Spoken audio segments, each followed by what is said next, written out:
Good morning प्यारे बच्चों, कैसे हैं आप सभी लोग। स्वागत है आपका इस इकोलॉजी के फर्स्ट चैप्टर 12th क्लास की यूनिट है इकोलॉजी। उसका फर्स्ट चैप्टर है ऑर्गेनिज्म एंड पॉपुलेशन। आज हम वन शॉट में इसके हर एस्पेक्ट्स को क्लियरली डिफाइंड करेंगे, क्लियरली एक्सप्लेन करेंगे और इससे रिलेटेड जितने भी क्वेश्चंस पूछे जा सकते हैं उनको हम इस एक वन शॉट में कवर करेंगे। तो पहले हम थ्योरी पर ध्यान देते हैं। हमारा ये जो ऑर्गेनिज्म एंड पॉपुलेशन है, ऑब्वियस सी बात है हम बहुत खुश हैं, तो हमारी खुशी देखने को मिल रही है कि हम इस ऑर्गेनिज्म एंड पॉपुलेशन के वन शॉट लेक्चर को आपको रिप्रेजेंट कर रहे हैं। तो बेटा आप ध्यान से समझिएगा, हमारा ऑर्गेनिज्म एंड पॉपुलेशन ये जो चैप्टर है इसमें सबसे पहले जो आपकी यूनिट दे रखी है उसमें इस चैप्टर के रिगार्डिंग कुछ इंट्रो दे रखा है। तो हम जरा उस इंट्रोडक्शन के बारे में समझते हैं, क्योंकि ये इकोलॉजी की यूनिट है। इकोलॉजी की यूनिट तो कुछ वर्ड्स, कुछ टर्म्स हैं जिसको हम पहले एक्सप्लेन करते हैं। थोड़ा सा बैकग्राउंड दिया हुआ है आपकी एनसीईआरटी में, तो थोड़ा उसको समझने की कोशिश करते हैं। आपकी एनसीईआरटी साफ साफ कहती है कि जितने भी ऑर्गेनिज्म इस दुनिया में पाए जाते हैं, जितने भी ऑर्गेनिज्म इस दुनिया में पाए जा रहे हैं, बात समझ में आ रही है मेरे बच्चे, वो सभी के सभी ऑर्गेनिज्म जो है वो डाइवर्स होते हैं। डाइवर्स का मतलब क्या होता है बेटा? डिफरेंसेस। डाइवर्स का मतलब क्या होता है? डिफरेंसेस। उनके अंदर उनके रंग में डिफरेंस है, उनके रूप में डिफरेंस है, उनकी अकल में डिफरेंस है, उनकी शक्ल में डिफरेंस है। सभी के अंदर आपको डिफरेंसेस देखने को मिलते हैं। तो जितने भी लिविंग ऑर्गेनिज्म है, जितने भी लिविंग ऑर्गेनिज्म है, इन सब के अंदर आपको डिफरेंसेस देखने को मिलेंगे। अब ये जो डिफरेंसेस हैं, क्योंकि biology is a science of life, तो इसके डिफरेंसेस के बारे में फिजिक्स केमिस्ट्री में तो एक्सप्लेन नहीं किया जाएगा। ये तो बायोलॉजी की बात है, तो ऑर्गेनिज्म की बात है, उनके डिफरेंसेस की बात है जो एक जीवित प्राणी से संबंधित है। तो हम बात किस में करेंगे? बायोलॉजी में। तो यही बात बताई गई है कि बेटा ये आपके बायोलॉजी के टेक्स्ट बुक के अंदर इन सभी चीज़ों को एक्सप्लेन किया गया है। पौधे वाली बात बॉटनी वाले ग्रुप में डिवाइड किया गया है और जानवर वाली बात जूलॉजी में।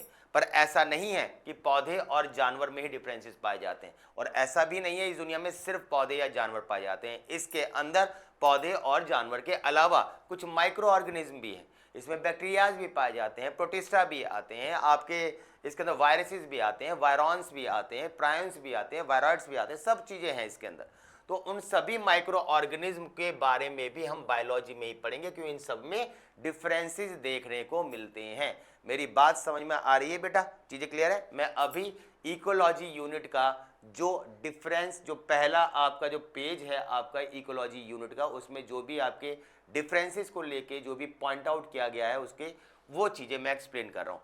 ये जो डिफरेंसेस हैं, ये डिफरेंसेस हम रंग रूप के आधार पर नहीं देखेंगे। देखो फंक्शंस में डिफरेंसेस होंगे, फिजियोलॉजी, फिजियोलॉजी मतलब फंक्शंस, वो हमें इसके अंदर नहीं देखने हैं। शरीर के अंदर कि मेरा हार्ट कैसे काम करता है, मछली का कैसे करता है, ये हम बात नहीं करेंगे।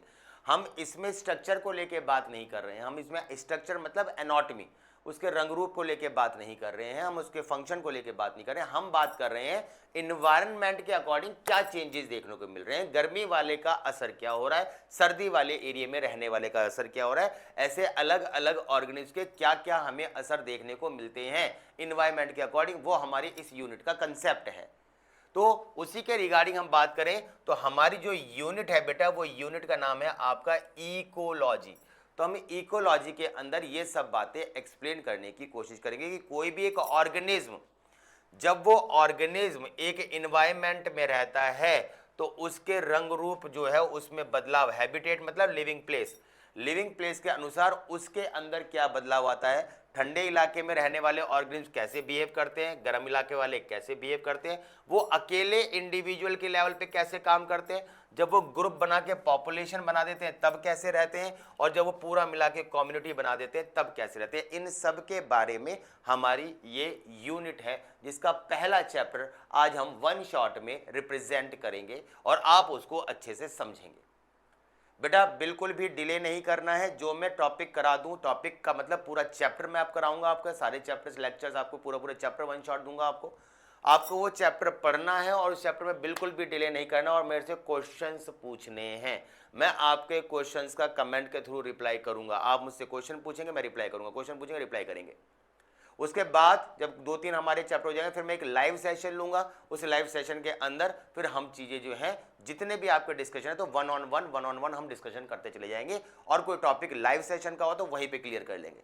ठीक है बेटा, इस चीज के लिए मुझे 100% आपकी अटेंडेंस चाहिए और 100% एफर्ट चाहिए। ठीक है मेरे बच्चे, चलिए तो हम बात करते हैं आगे। तो यही सब बातें हैं कि ये जो इकोसिस्टम है, इस इकोसिस्टम के बारे में हम इस वाली यूनिट के अंदर पढ़ेंगे। आपकी जो एनसीईआरटी उसमें एक बहुत बड़े साइंटिस्ट रिसर्चर के बारे में बात कही गई है, जो कौन है बेटा, जो है रामदेव मिश्रा। बेटा रामदेव मिश्रा का जन्म 1908 में हुआ था और इनका 1998 लगभग 90 साल के बाद इनका स्वर्गवास हो गया था। ठीक है बेटा, रामदेव मिश्रा वो हैं जिनको इंडिया के फादर ऑफ इकोलॉजी कहा जाता है। इंडिया के, समझ में आ रही बात नहीं आई? ठीक है ना, तो इंडिया के फादर ऑफ इकोलॉजी जो है वो रामदेव मिश्रा को बोला जाता है। वैसे फर्स्ट टाइम अगर बताया जाए तो एक नाम आपको याद रखना है, अर्नस्ट हैकल। ये वो थे जिन्होंने पहली बार फर्स्ट टाइम कॉइंड, ये जो टर्म है ना, ये टर्म इकोलॉजी इन्होंने सबसे पहली बार बताया था कि इकोलॉजी करके कुछ होता है जिसमें हम लिविंग और नॉन लिविंग का इंटरेक्शन करते हैं। बेटा इन्होंने पीएचडी करी, समझ में, इकोलॉजी के अंदर इन्होंने पीएचडी करी, फिर ये यूके यूनिवर्सिटी पे गए, वहां से इन्होंने अपनी जो है वो आपका एफआरएस भी कंप्लीट किया आपका। उसके बाद ये आपके बॉटनी डिपार्टमेंट जो आपका बीएचयू समझ ना, बनारस हिंदू यूनिवर्सिटी, ठीक है ना, वहां पे गए जो वाराणसी में है, ऑब्वियस सी बात है आपकी। तो वहां पर आपके क्या गए, उन्होंने बॉटनी के ऊपर उन्होंने वहां पे ज्वाइन किया और वहां पर जाते हुए उन्होंने बहुत अलग अलग तरीके के इन्वायरमेंटल कंडीशन का असर पौधे में, जानवर में कैसे हो रहा है। एक पौधे को धूप में रख रहे हैं पर एक कमरे के अंदर रख रहे हैं, धूप आ रही है, और एक पौधे को अगर हम ओपन स्पेस में रख रहे हैं तब भी धूप आ रही है। धूप तो तब भी आ रही है ना, धूप और पौधे का इंटरेक्शन दोनों में है, पर पौधे का कमरे में एक अलग इन्वायरमेंट हो गया और ओपन स्पेस में एक अलग इन्वायरमेंट हो गया, और उसी के अकॉर्डिंग उसकी ग्रोथ एंड डेवलपमेंट भी अफेक्ट हो रही है। ये सबसे पहली बार इंडिया में किसने रिप्रेजेंट किया, किसने शो किया, किसने एक्सप्लेन किया, रामदेव मिश्रा। इन्होंने सभी रेस्पॉन्सेज को, इन्वायरमेंटल रेस्पॉन्सेज को पौधे के अकॉर्डिंग ढंग से बताया और साइकिल दर साइकिल बताया उन्होंने कि कमरे में तुम धूप प्रोवाइड करा रहे हो, कैसे भी करवा रहे हो, ट्रांसपेरेंट जाली से करा रहे हो, शीशे से करा रहे हो, अलमीरा से करा रहे हो, जैसे करवा रहे हो आप, पर उसकी ग्रोथ एंड डेवलपमेंट धीरे धीरे डिक्लाइनिंग फेज में जाती जा रही है, और जो ओपन स्पेस में है वो पौधा जो है अपने अच्छे से डेवलप होता चला जा रहा है। क्यों हो रहा है, ये सभी फैक्टर्स इन्होंने बहुत ज़्यादा अच्छे से एक्सप्लेन किए। इन्होंने अपने अंदर लगभग 50 से ज़्यादा पीएचडी स्कॉलर्स को इन्होंने सुपरविजन किया बेटा, और इनको फिर इंडिया के नेशनल साइंस अवार्ड से, world academy of art and science से, संजय गांधी अवार्ड से, जो बहुत ही प्रेस्टिजियस अवार्ड होता है एनवायरनमेंट को लेके, उनसे इन्हें नवाजा गया। इन्हीं के ही देख रेख में national committee for environment planning and coordination 1972 में यानी 1972 में इनको उनका हेड बनाया गया। इन्होंने उस चीज़ को लीड करा और लीड करके इन्वायरमेंट के ऊपर इंडिया में रहते हुए इंडिया की चीज़ों पर बहुत गहन अध्ययन किया और इंडियन मिनिस्ट्री के पार्ट हुए, जिससे वो डायरेक्ट इंडियन के इन्वायरमेंट को कंसीडर करते थे। समझ में आई बात? तो ये ministry of environment and forest को लेके इन्होंने बात करी। यानी कुल मिला के देखा जाए तो रामदेव मिश्रा ने बहुत बड़ा मिशन चालू किया था इंडिया के अंदर पहली बार कि पौधे, जानवर किस इन्वायरमेंट रहने चाहिए। भाई तुम पोलर बियर को रेगिस्तान में छोड़ोगे, खाने पीने को कुछ भी दो, नहीं सर्वाइव करवा पाएगा। डॉल्फिन को ले आओ बेटा यहाँ पर छोड़ दो आप दिल्ली में, भाई साहब कुछ नहीं हो पाएगा, खत्म। समझ में आई बात? तो ये इन्वायरमेंट का बहुत बड़ा रोल होता है। भाई अगर गांव का रहने वाला इंसान है, कोई दादाजी हैं, नाना जी हैं, उनको तुम ले और फ्लैट्स में रख दो, भाई साहब उनको वो परेशान हो जाते हैं, वो फ्लैट सिस्टम में नहीं रह पाते हैं।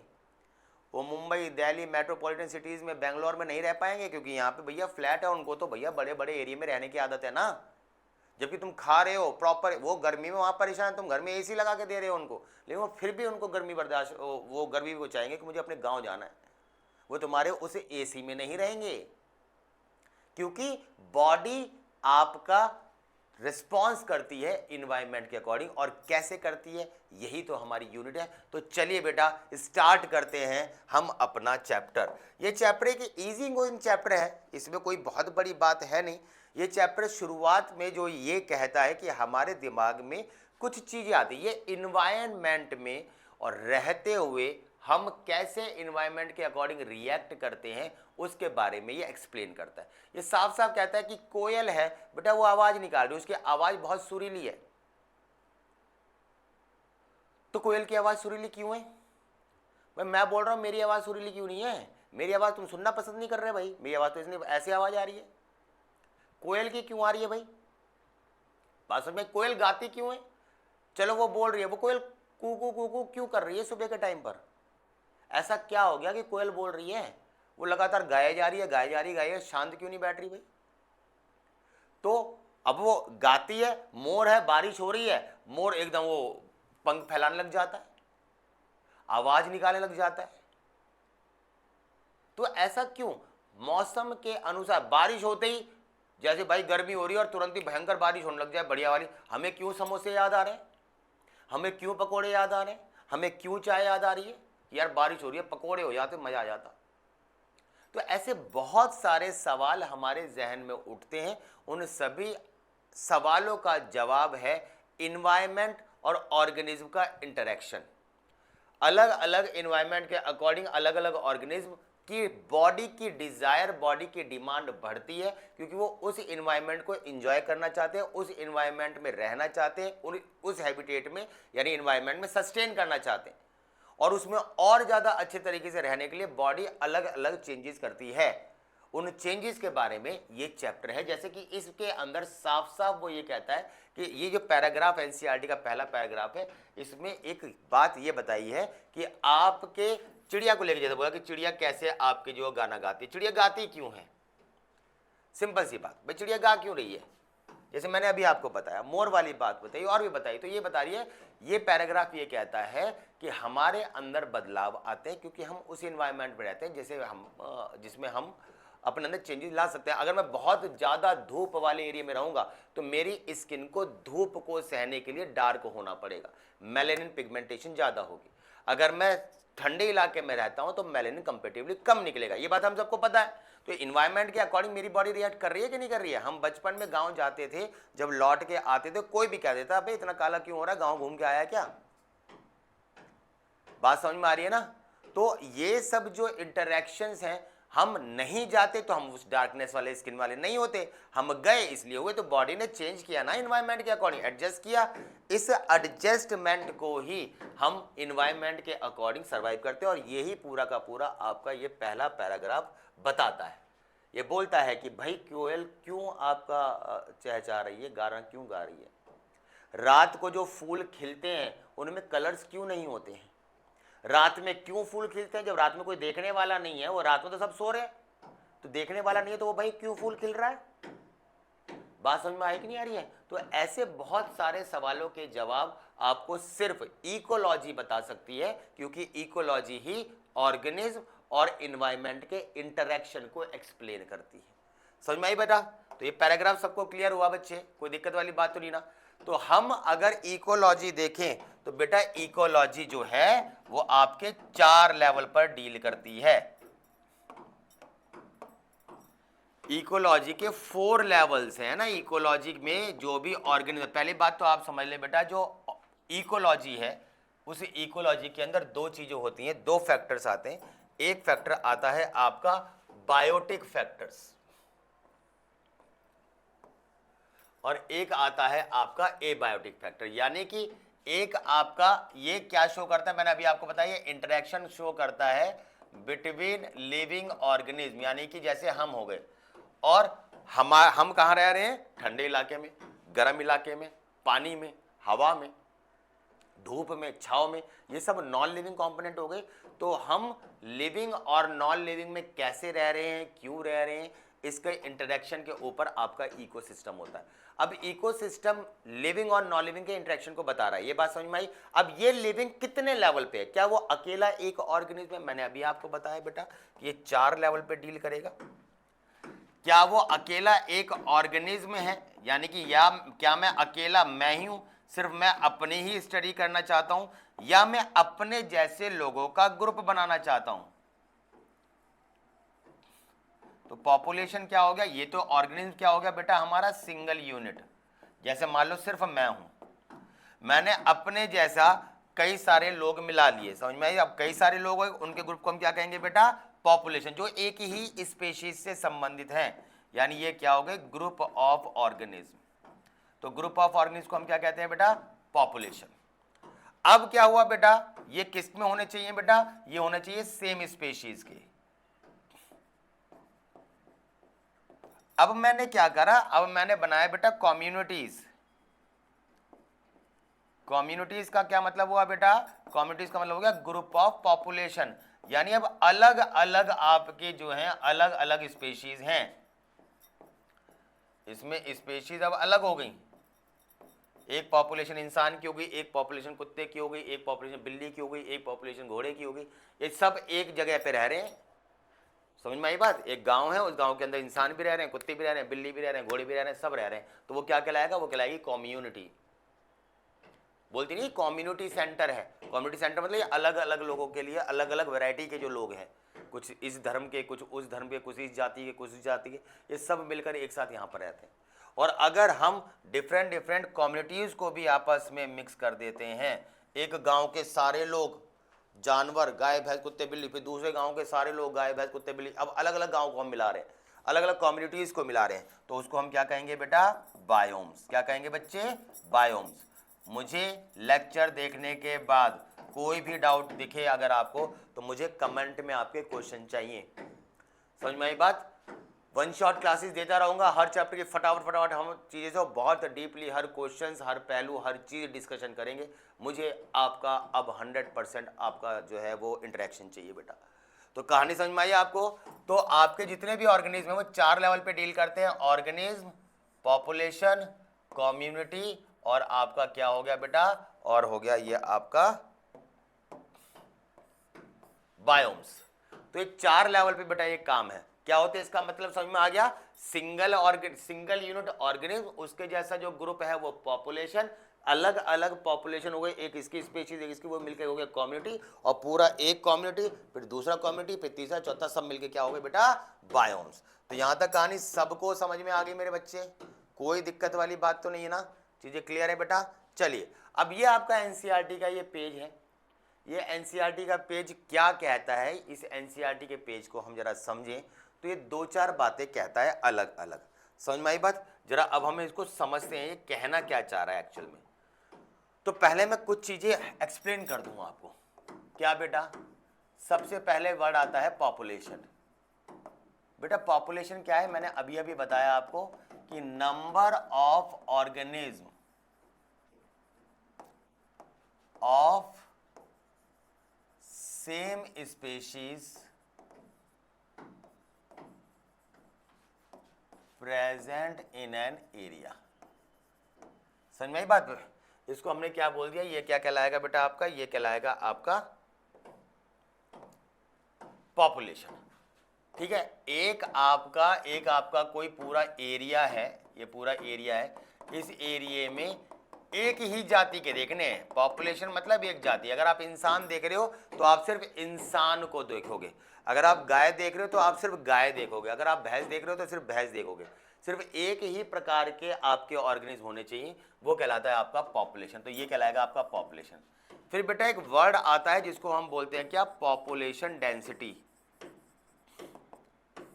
फिर एक वर्ड आता है पॉपुलेशन डेंसिटी। अब ये बेटा वर्ड पॉपुलेशन डेंसिटी का क्या मतलब होता है, पॉपुलेशन डेंसिटी का मतलब होता है कि आपका नंबर ऑफ ऑर्गेनिज्म, बात वही ऊपरी वाली चल रही है पॉपुलेशन के बारे में, number of organism of same species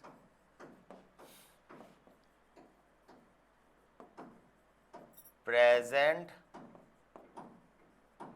per unit area. अब अगर मैं इस पूरे को देख रहा था तो ये पूरा पॉपुलेशन था, ये पूरा पॉपुलेशन था। अब मैं एक यूनिट एरिया को देख, मान लो 100 किलोमीटर का एरिया है, और मैं अगर अब आपसे ये बोलूं कि हर किलोमीटर में कितने हैं, हर किलोमीटर में कितने, तो क्या कहलाएगा आपका पॉपुलेशन डेंसिटी। तो पॉपुलेशन डेंसिटी बराबर क्या होता है, पॉपुलेशन पर यूनिट एरिया।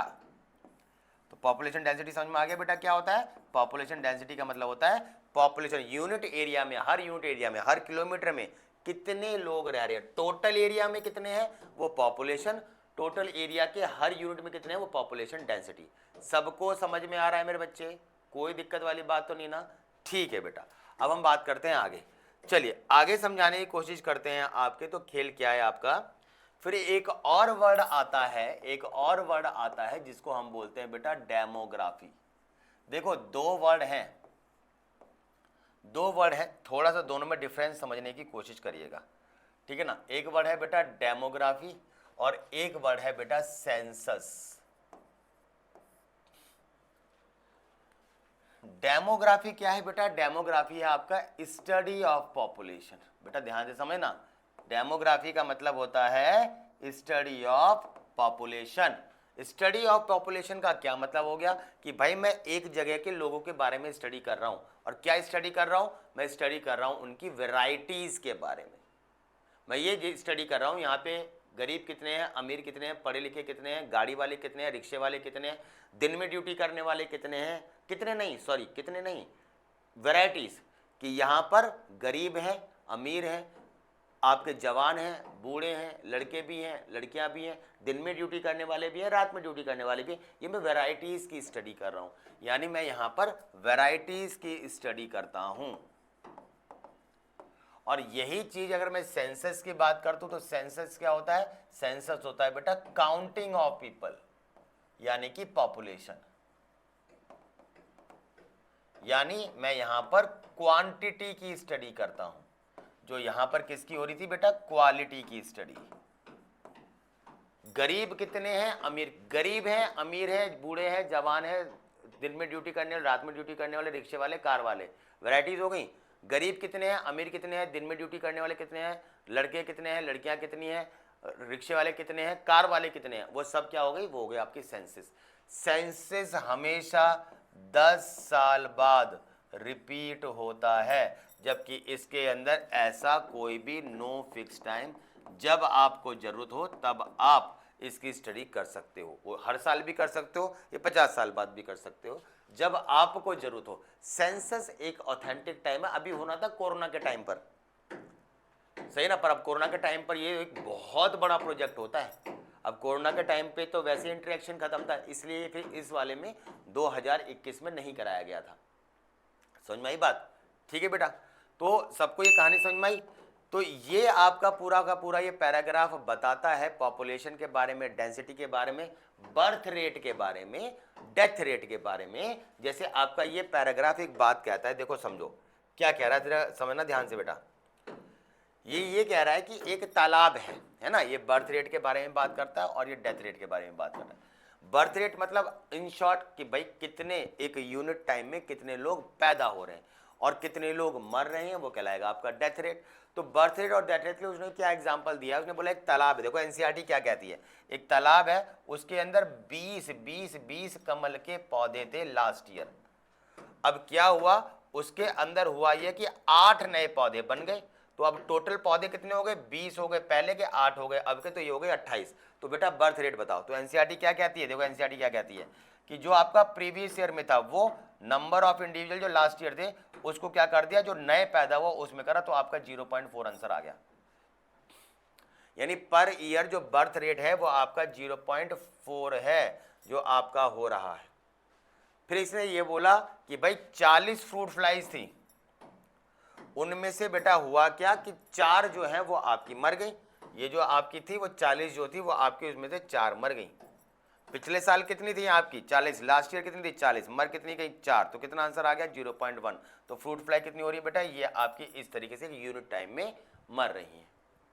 तो एनसीईआरटी ये कह रही है, इन शॉर्ट अगर यहाँ पे देखें तो एनसीईआरटी क्या कह रही है, एनसीईआरटी एक बात कह रही है और वो ये कह रही है कि जो लास्ट ईयर की बात थी उसको लिखो, और जो भी इवेंट यहाँ पर हो रहा है, यहाँ पे बर्थ हो रहा है तो बर्थ लिखो, यहाँ पे डेथ हो रही है तो डेथ लिखो। इसको अगर आप सॉल्व कर देते हो तो आपकी एनसीईआरटी के हिसाब से इसके अंदर जो है वो बर्थ रेट और डेथ रेट आ जाएगी। जब मैं आपको क्वेश्चंस कराऊंगा तो उस क्वेश्चन में कुछ वेरिएशन बताऊंगा। मैंने अभी एनसीईआरटी की लैंग्वेज आपको बता दी है, सही है ना। अभी कुछ वेरिएशन बताऊंगा, वहां पे आपको चीजें और ज्यादा क्लियर हो जाएंगी। सबको कहानी समझ में आ रही है मेरे बच्चे? तो यही बात ये कहता है कि भाई आपको अगर किसी का पॉपुलेशन काउंट करनी है, देखो एक बात और बताऊं आपको, अगर आपको पॉपुलेशन काउंट करनी है ना,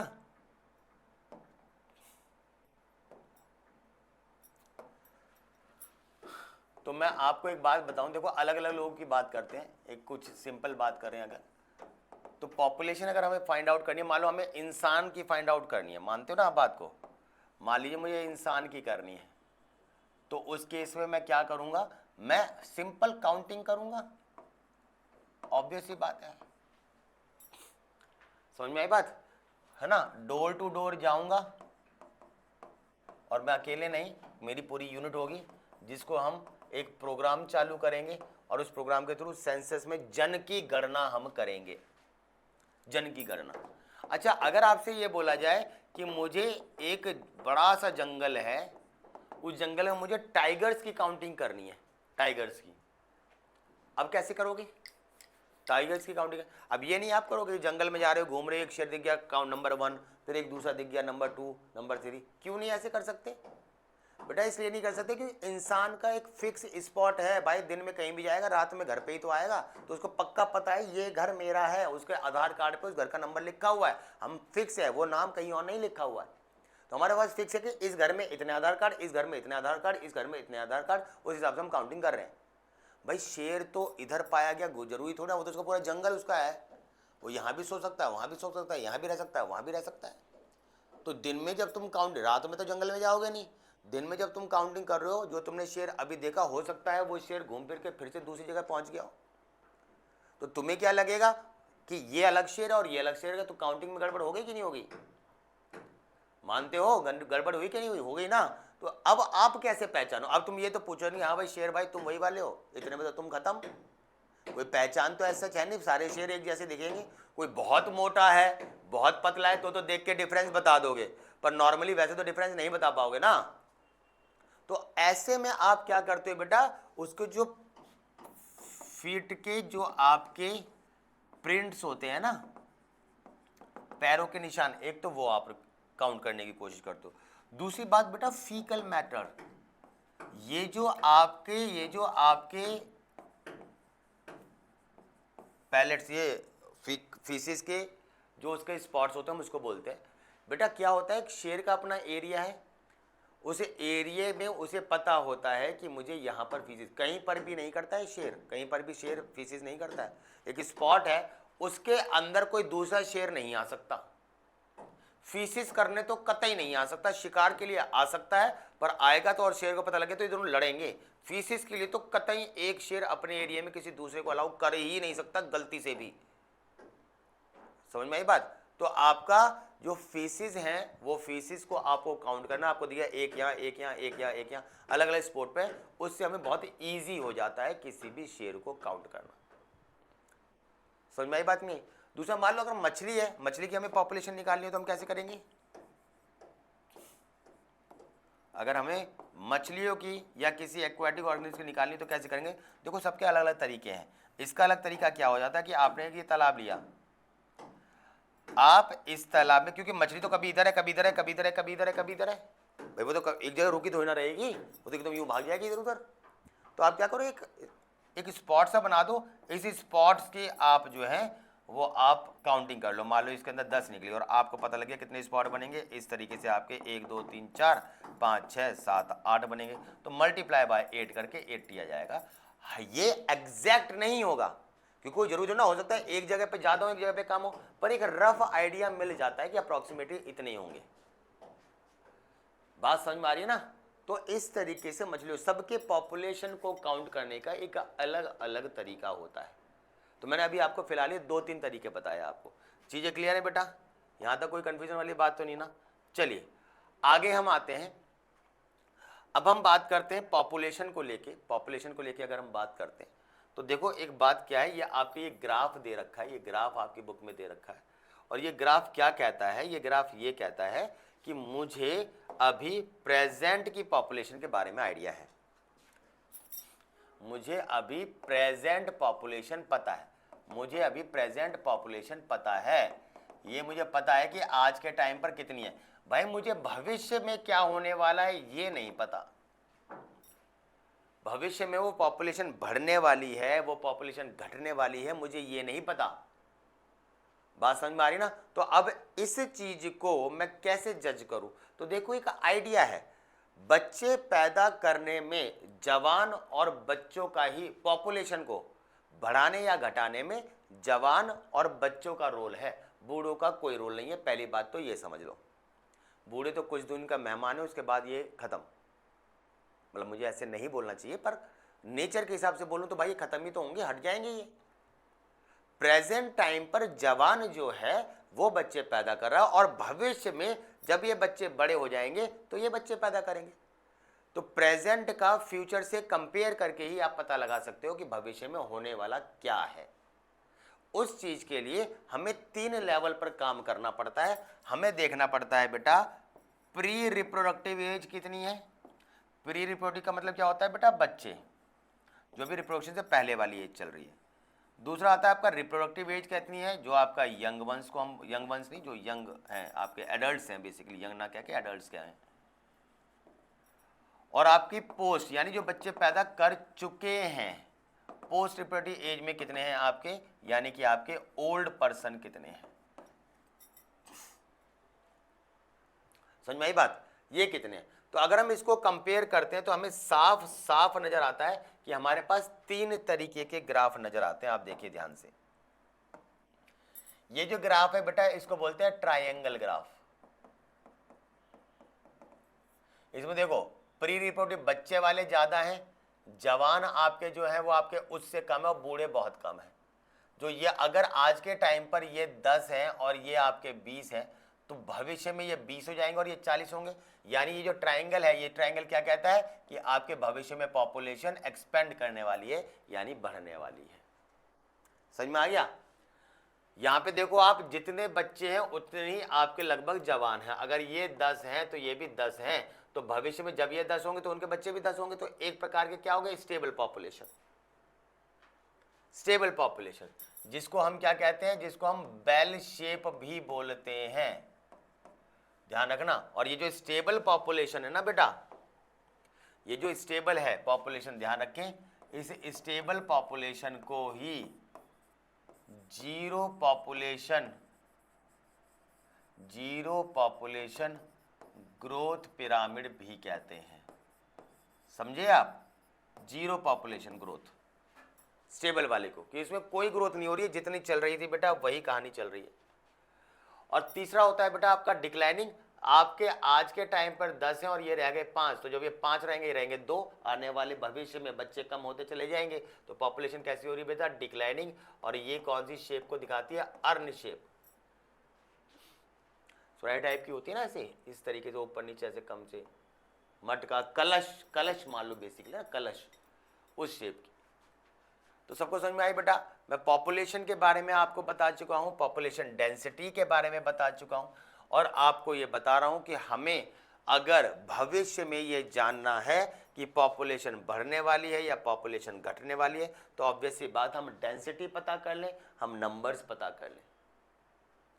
ये आपका पैराग्राफ ये बोलता है कि मान लो एक कोई जंगल है, उसके अंदर 200 आपके कैरेट ग्रास हैं, यानी कि कैरेट ग्रास, यानी कि आपके पार्थेनियम, याद आ रहा है बेटा? और उसके अंदर मान लो ये है छोटे छोटे है ना, ये छोटे छोटे बहुत सारे आपके कैरेट ग्रास पार्थेनियम है।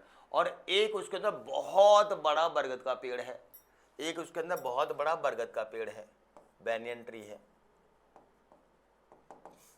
तो आपको पता होना चाहिए बेटा, ऑब्वियस सी बात है, पॉपुलेशन इसकी ज्यादा है, इसकी कम है, इसकी पॉपुलेशन डेंसिटी ज्यादा है, इसकी पॉपुलेशन कम होगी। तो ये क्या दिखाएगा? ये दिखाएगा एक डिक्लाइनिंग पॉपुलेशन, यानी ये इसके कंपैरिजन में कम है। और ये आपका कहलाएगा, ये कहलाएगा आपका एक्सपेंडिंग, यानी ये पॉपुलेशन में ज्यादा है। ये अगर मर गया तो ये भविष्य में खत्म हो सकती है जाति, ये जाति खत्म हो सकती है, हो सकता है ये एक ही पेड़ बचा और ये मर गया तो खत्म। पर अगर ये 200 इनमें से एक आधा मर गया तो भी हमारे पास 190, 150, 100, 50 इतने तो बचे हुए हैं, यानी ये जाति अभी खत्म नहीं होगी। तो ये किस तरीके से काम होता है बेटा, क्या होता है, क्या कहना चाह रहा है, ये सब क्लियर हो गया बच्चे, कोई कंफ्यूजन वाली बात नहीं है, यही सब बातें बताती है। अभी देखो मैंने आपको क्लियरली एक बात बताई थी, क्या बताई थी कि टाइगर को हम कैसे जज करते हैं कि ये टाइगर कितने हैं, तो मैंने आपको बताया था उसके पग मार्क्स को देखो, उसके फीकल पैलेट्स को देखो, तो आपको पता लग जाए कैसे। लेक में, पानी वाले में आप कैसे काउंटिंग करोगे, मैंने बताया था उसकी डेंसिटी पर यूनिट एरिया निकालो, मल्टीप्लाई कर दो टोटल एरिया से। तो इस तरीके से सब बातें इसके अंदर दे रखी हैं आपको। ठीक है बच्चे, कोई कंफ्यूजन वाली बात किसी को हो तो बताइए, नहीं है ना। अब हम बात करते हैं पॉपुलेशन ग्रोथ की। देखिए पॉपुलेशन एक जगह पर आपके, एक जगह पर आपके 100 लोग हैं, अब ये हो गए भाई साहब 200। क्यों हो गए 200, क्यों हो गए 200? क्योंकि इसको इंक्रीज करने वाले कोई ना कोई फैक्टर्स रेस्पॉन्सिबल हैं, कोई ना कोई एक ऐसी चीज है जो इसको इंक्रीज कर रही है, कोई ना कोई एक ऐसी चीज है जो वहां पर लोगों को अट्रैक्ट कर रही है कि तुम यहां पर आओ। 100 थे, 110, 150, 190, 200 हो जाओ, ये जगह अट्रैक्ट कर रही है। कुछ कुछ चीजें ऐसी हैं, क्या हो सकते हैं वो फैक्टर्स, इसको लेके हम बात करें तो सबसे पहला फैक्टर क्या है बेटा आपका, नेटैलिटी। नेटैलिटी का मतलब क्या हो गया बेटा आपका, नेटैलिटी का मतलब हो गया आपका बर्थ रेट, ऐसे समझिए। जितने ज्यादा बच्चे पैदा होंगे, जितने ज्यादा बच्चे पैदा होंगे, पॉपुलेशन उतनी ज्यादा होगी, मानते हो। दूसरा क्या होता है बेटा, मोर्टेलिटी। मोर्टेलिटी का मतलब क्या होता है बेटा, डेथ रेट। जितने ज्यादा लोग मरेंगे, जितने ज्यादा मरेंगे उतनी कम पॉपुलेशन हो जाएगी, यानी ये इनवर्सली प्रोपोर्शनल हो गया। इमिग्रेशन का मतलब है किसी एक जगह पर बाहर से किसी का आना। अब जितने ज्यादा लोग आएंगे उतनी ज्यादा पॉपुलेशन होगी कि नहीं होगी, डायरेक्टली प्रोपोर्शनल हो गया। और एमिग्रेशन का मतलब क्या होता है बेटा, उस जगह से कहीं और शिफ्ट हो जाना। एक जगह से लोग जितने ज्यादा जाएंगे पॉपुलेशन आपकी उतनी ज्यादा कम होती जाएगी। बात समझ में आ रही है? तो आपको समझ में आया क्या, आपको क्या समझ में आया? आपको जो समझना था वो ये समझ में आया कि आपका जो नेटेलिटी है और जो इमिग्रेशन है ये पॉपुलेशन को इंक्रीज करने वाले फैक्टर हैं, और जो मोर्टेलिटी है और एमिग्रेशन ये पॉपुलेशन को डिक्रीज करने वाले फैक्टर हैं। तो अगर पॉपुलेशन को इंक्रीज करने वाले फैक्टर ज्यादा हो गए, पॉपुलेशन को कम करने वाला, तो नेट रिजल्ट क्या आएगा, पॉपुलेशन बढ़ेगी। पॉपुलेशन को इंक्रीज करने वाले अगर कम रह गए और डिक्रीज करने वाले ज्यादा हो गए, भाई कम पैदा हुए मरे ज्यादा, कम आए गए ज्यादा, तो पॉपुलेशन अल्टीमेटली डिक्रीज हो जाएगी। और अगर जितने पैदा हुए उतने मर गए, जितने आए उतने गए, तो कोई चेंज इन पॉपुलेशन नहीं होगा। मेरे हिसाब से इतनी बात समझ में आई, नो चेंज इन पॉपुलेशन, इतनी बात समझ में आई। तो अगर इन सब चीजों का हम इस्तेमाल करें तो, और हमें ये जज करना हो कि क्या हो रहा है, तो देखो आप क्या हो रहा है यहां पर, इमिग्रेशन से पॉपुलेशन इंक्रीज हो रही है, नेटेलिटी से पॉपुलेशन बढ़ रही है, मॉर्टेलिटी से बेटा पॉपुलेशन घट रही है, एमिग्रेशन से पॉपुलेशन घट रही है। माइनस माइनस साइन तभी आया। अब हमें आज के टाइम की पॉपुलेशन पता है, अगर मुझे अगले साल की पॉपुलेशन निकालनी हो, मुझे आज के टाइम की पॉपुलेशन पता है, मुझे अगले टाइम की निकालनी हो, तो इस फॉर्मूले को याद करना है। ये फॉर्मूले को कैसे याद करना है, देखो एनटी क्या है बेटा आपका, एनटी यहां पे वर्ड है एनटी, तो ये क्या है, प्रेजेंट पॉपुलेशन। प्रेजेंट पॉपुलेशन मतलब पॉपुलेशन एट टाइम टी। 2005 ये है टाइम, तो ये 2005 क्या हो गया, एन टी। अब मुझे नेक्स्ट ईयर की निकालनी है, नेक्स्ट ईयर मतलब t+1, मुझे अगर t+1 निकालना है तो ये नेक्स्ट ईयर हो गया। अब मुझे भाई 2005 की बात कर रहा हूँ, एक जोड़ दूंगा तो 2006 नहीं हो जाएगा, तो नेक्स्ट ईयर हो गया। तो नेक्स्ट ईयर की पॉपुलेशन कैसे निकालेंगे बेटा, सिंपल से याद रखो, जो उस टाइम प्रेजेंट पॉपुलेशन थी वो लो, उसमें पॉपुलेशन बढ़ाने वाले फैक्टर में से पॉपुलेशन घटाने वाले फैक्टर माइनस कर दो, सिंपल याद रहेगा। एनटी प्लस पॉपुलेशन बढ़ाने वाले फैक्टर माइनस पॉपुलेशन घटाने वाले फैक्टर, जो आपका आ जाएगा वही आपका आंसर हो जाएगा। समझ में आई बात?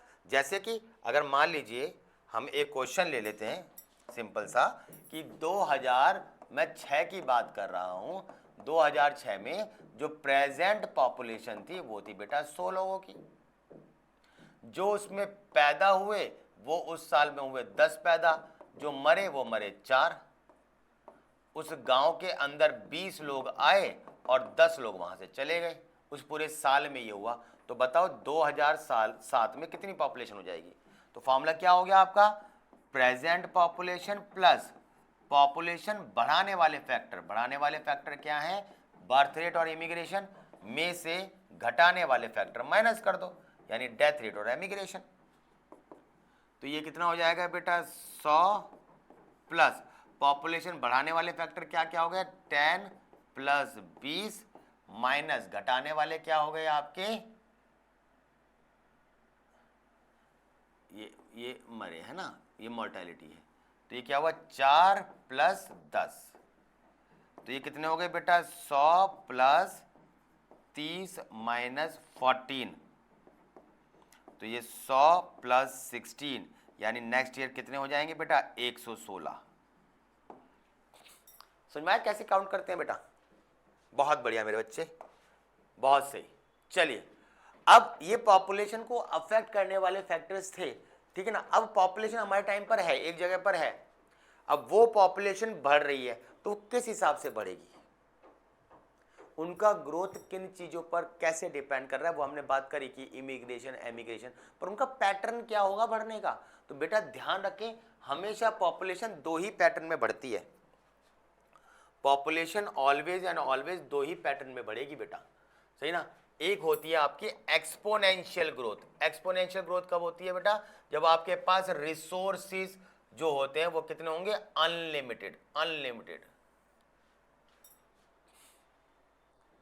समझ में बात? जब अनलिमिटेड रिसोर्सेज होंगे, जब भी रिसोर्सेज आपके अनलिमिटेड होंगे तो बेटा क्या होगा आपका? हम अगर ग्राफ बनाएंगे तो कैसा होगा कि अगर हमने देखा तो क्या होगा बेटा? ये पहले धीरे धीरे ग्रोथ हो रही थी, फिर लगा कि रिसोर्सेज बहुत ज़्यादा है तो एकदम वो ग्रोथ बहुत ज़्यादा बढ़ जाएगी, बढ़ती चली जाएगी। ये आपका एक्सपोनेंशियल जे शेप्ड ग्रोथ दिखाता है, जिसमें दो फेज होती हैं। एक पहली लैग फेज जो स्लो होती है, ये वाली स्लो फेज है, और ये वाली बहुत ही ज़्यादा फास्ट फेज है। ये रिसोर्स को दिखाती है कि बहुत ज़्यादा रिसोर्स है। इसको याद रखने के लिए आपको सिंपल इतनी इक्वेशन याद रखनी है, ये वाली dn/dt इक्वल टू Rn। समझ में आई बात? क्या है ये? क्या है ये? हम जब क्वेश्चंस करेंगे वहां मैं एक्सप्लेन करूंगा। इसको थ्योरी से तुम्हें कुछ समझ नहीं आएगा, ये रटवाऊंगा कि भैया आर है, ये टी है। भाई क्वेश्चन करेंगे उसमें क्लियर हो जाएगा कि हाँ भाई ये कैसे क्वेश्चन करे थे हमने। समझ में आई बात? तो अभी हम क्या कर रहे हैं? अभी हम जो कर रहे हैं वो ये कर रहे हैं कि हमारे पास दो प्रकार के ग्राफ हैं। एक जो ग्राफ है बेटा वो ग्राफ है आपका एक्सपोनेंशियल वाला, ये है एक्सपोनेंशियल ग्राफ ग्रोथ का। और ये वाला कौन सा है बेटा? ये है लॉजिस्टिक। जो दूसरा आपका आता है वो आता है लॉजिस्टिक ग्राफ। तो एक्सपोनेंशियल की इक्वेशन क्या हो गया? dn/dt इक्वल्स टू Rn, और इसकी क्या हो गया? dn/dt Rn k minus N upon में k। समझ में आई बात? नहीं आई? कोई दिक्कत वाली बात तो नहीं ना? ठीक है ना। एक्सपोनेंशियल काउंटिंग में अगर करना चाहते हैं तो nt equal to n nought e की पावर rt। nt मतलब प्रेजेंट टाइम। क्वेश्चन देखेंगे इस पर कैसे आते हैं तब ज्यादा क्लियर हो जाएगा। n नॉट मतलब क्या हो गया? एट टाइम हमारा ये 0 यानी प्रेजेंट टाइम। r सबको पता है बेटा रेट होता है, और e क्या हो गया? एक्सपोनेंशियल कांस्टेंट, जिसकी वैल्यू क्या होती है? 2.71। समझ में? रेट कभी भी फिक्स नहीं होता है, इन्वायरमेंट और कंडीशंस के अकॉर्डिंग। दिल्ली में अलग स्पीड में रिसोर्सेज आएगा तो अलग बढ़ेगा, आसाम में अलग, पहाड़ में अलग, समुद्र में अलग। इसलिए देखो आर की वैल्यू चेंज होती रहती है। कहीं पे आर की वैल्यू ये है, कहीं पे आर की वैल्यू ये है, कहीं पर आर की वैल्यू ये है। सबकी वैल्यूज अलग अलग है। सबको समझ में आएगा? ये आर जो है ये आपके रेट को दिखाता है। हाँ, इसमें एक वर्ड आता है और वो वर्ड है बेटा के। ये के क्या होता है? समझ में आई बात? बेटा चीजें समझ में आ रही हैं? मैं क्या बता रहा हूं चीजें समझ में आ रही है? के क्या होता है बेटा? Carrying capacity. अब ये कैरिंग कैपेसिटी क्या होती है? कैरिंग कैपेसिटी का मतलब होता है मैक्सिमम होल्डिंग कैपेसिटी। एक सिंपल भाषा में मैं समझाऊं आपको तो आप ऐसे समझो कि भाई एक कोई आपकी कार है और वो 5 सीटर कार है, तो उसमें 5 लोग बड़े आराम से बैठ जाएंगे। तुम अगर एडजस्ट करवाना चाहोगे तो 6 बैठ जाएंगे, पर क्या उसमें 10 बैठ जाएंगे? नहीं, उस कार की एक मैक्सिमम क्षमता है ना। अगर आप नॉर्मली कार चलाना चाहते हो और कोई समस्या नहीं चाहते तो आप 5 बैठो, कुछ इमरजेंसी होगी तो 6 बैठा दो, इससे ज़्यादा मत बैठा, नहीं तो बहुत ज़्यादा अनकंफर्टेबल हो जाएगा, 6 में ही अनकंफर्टेबल हो जाएगा। तो यही बात मैं बता रहा हूँ आपको बेटा कि ये जो आपके हैं इसमें अगर मैं आपको बताऊं तो बेटा बात यही है आपकी कि एक जंगल है, उसको अच्छे से चलाना है तो उसकी एक मैक्सिमम लिमिट है कि इतने लोग रहो। अगर आप एक एरिया बना रहे हो, अपनी कोई एक कम्युनिटी सेंटर बना रहे हो, तो उसमें एक फिक्स है कि भाई इतनी फ्लैट्स में इतने लोगों को रखो। अगर इससे ज़्यादा हो गए तो ये नीचे स्विमिंग पूल खराब हो जाएगा, मेंटेनेंस नहीं हो पाएगी, चीज़ें नहीं मेंटेन हो पाएंगी और रिसोर्सेज बहुत जल्दी खत्म हो जाएंगे। ये जो बेटा लॉजिस्टिक ग्रोथ होती है ना, लॉजिस्टिक ग्रोथ, ये जो दूसरी वाली ग्रोथ दिखती है ना, ये लॉजिस्टिक, ये कैसी होती है? ये आपकी देखो आप कैसी हो रही थी, ये पहले ऐसे गई, ये पहले ऐसे गई और फिर जाके ये ऐसे हो गई। इसको बोलते हैं एस शेप। लॉजिस्टिक वाले में सिग्मॉइड बन जाती है और इसके 3 फेज हो गए, देखो साफ साफ, ये पहला स्लो, फिर फास्ट, फिर स्लो। जब जब जब जब भी आपका एक्सपोनेंशियल ग्रोथ होगा और रिसोर्सेज कम पड़ गए in future, her exponential growth logistic में कन्वर्ट होगी। देखो पहले जे शेप ही थी, फिर अल्टीमेटली जाके ये सिग्मॉइड बन जाएगी। मैं क्या कहना चाह रहा हूं, समझ में आ रही है बात? जब भी आपकी ये क्या है कि कैरिंग कैपेसिटी, जब भी कैरिंग कैपेसिटी डिस्टर्ब होगी, हमेशा वो जो ग्रोथ है ये जो बढ़ती चली जाती है आगे चल के फिर स्टेबल में आ जाएगी। यानी वो जो बढ़ती चली जा रही है पॉपुलेशन, वो पॉपुलेशन बढ़ती नहीं जाएगी, वो आगे चल के फिर थोड़ा सा कम हो जाएगी और स्टेबल हो जाएगी। यानी हर जे शेप, हर एक्सपोनेंशियल ग्रोथ आपकी लॉजिस्टिक में कन्वर्ट होगी ही होगी, अगर कभी भी कैरिंग कैपेसिटी से बियॉन्ड आपकी कैपेसिटीज को अप्लाई किया गया तो। जब कभी भी रिसोर्सेज कम पड़ने लग जाएंगे, जब तक है तब तक कोई बात नहीं, पर जैसे ही कम पड़ेंगे वो डिस्टर्बेंस करेगा ही करेगा, और इसी को बोलते हैं एक्सपोनेंशियल ग्रोथ और लॉजिस्टिक। समझ में आ गया बेटा? सबको खेल समझ में आ गया? तो ये आपका पॉपुलेशन को लेकर सारी बात हुई, समझ में बात? चीजें क्लियर हो गई आपको? कोई कंफ्यूजन वाली बात किसको? तो सबको पॉपुलेशन समझ में आ गई। पॉपुलेशन का एक जनरल आइडिया दिया, पॉपुलेशन डेंसिटी बताई, डेमोग्राफी बताया, सेंसस बताया, अफेक्टिंग फैक्टर बताया, नेक्स्ट ईयर में क्या आने वाले होते हैं उसको कैसे कैलकुलेट करते हैं ये बताया, ग्रोथ को रिसोर्स मिलेंगे तो क्या होगा ये बताया, और नहीं मिलेंगे तो अल्टीमेटली सिग्मॉइड में कन्वर्ट हो जाएगा ये बताया। कोई कंफ्यूजन वाली बात तो नहीं है बेटा? अब हमारा पॉपुलेशन इंटरेक्शन स्टार्ट होता है कि हमारी जो अलग अलग पॉपुलेशन है वो किस तरीके से स्पेशीज जो है अलग अलग वो आपस में इंटरेक्ट कैसे करती हैं। ठीक है बेटा? तो चलिए इसे शुरू करते हैं। तो इस चैप्टर का जो अब अगला हाफ है, जो लेटर हाफ है, वो है आपका पॉपुलेशन इंटरेक्शन पर। पॉपुलेशन इंटरेक्शन क्या है? इसमें 2 स्पेशीज होंगी, 2 अलग अलग ऑर्गेनिज्म अलग अलग जाति से बिलोंग करेंगे। अब वो एक दूसरे के सामने हैं, एक दूसरे के साथ रह रहे हैं। अब जब वो साथ में रह रहे हैं तो क्या होगा? या तो एक दूसरे के दुश्मन होंगे, या दोस्त होंगे, या भाई ये न्यूट्रल होंगे, भाई तू अपने काम जा मैं अपने काम जाऊं, किसी भी तरीके से किसी को कोई फर्क नहीं पड़ता। तो इसी तरीके से अगर इंटरेक्शन देखा जाए तो इंटरेक्शन में क्या होगा? मैं किसी के साथ रह रहा हूं तो मुझे उसके साथ रहना अच्छा लगेगा, उसे मेरे साथ रहना अच्छा लगेगा, या मुझे उसको देख के गुस्सा आएगा, उसे लेकिन कोई फर्क नहीं पड़ेगा, या उसको मुझे देख के गुस्सा आएगा, मुझे कोई फर्क नहीं पड़ेगा, या फिर हम दोनों को कोई फर्क नहीं पड़ेगा, या हम दोनों को ही फर्क पड़ेगा, हम भिड़ते रहेंगे। मतलब अलग अलग चीजें है ना, अलग अलग कंसिडरेशंस है। तो ऐसे ही हम देखते हैं कि इस दुनिया में अलग अलग प्रकार के जो ऑर्गेनिज्म हैं, जब वो एक दूसरे के साथ में रहते हैं तो उनका इंटरेक्शन क्या रहता है, उन दोनों को कैसा फील होता है, कैसा वो फायदा पहुंचाते हैं, नुकसान पहुंचाते हैं, या कोई फर्क नहीं पड़ता है। इस चीज को लेके जो है वो हमारा ये टॉपिक है। तो हम इस पॉपुलेशन इंटरेक्शन में साफ साफ एक बात समझते हैं जो सिंपल दे रखी है, वो ये है बेटा कि इसके अंदर अगर हम समझें तो पॉपुलेशन इंटरेक्शन में क्या है बेटा कि अलग पृथ्वी पे अलग अलग आपके नेचुरल हैबिटेट्स हैं। हर हैबिटेट्स की अपनी कंडीशंस हैं, अपनी सिचुएशंस हैं, सबकी अपनी अपनी रिक्वायरमेंट है। उस रिक्वायरमेंट के अकॉर्डिंग सब लोग, कुछ पौधे हैं तो वो मिट्टी के ऊपर डिपेंड करेंगे, कुछ ऐसे जानवर हैं जो पौधे पे डिपेंड करेंगे, कुछ ऐसे जानवर हैं जो पौधे पर और दूसरे जानवर पे डिपेंड करेंगे, कुछ ऐसे हैं जो सिर्फ जानवर जानवर पे डिपेंड करेंगे।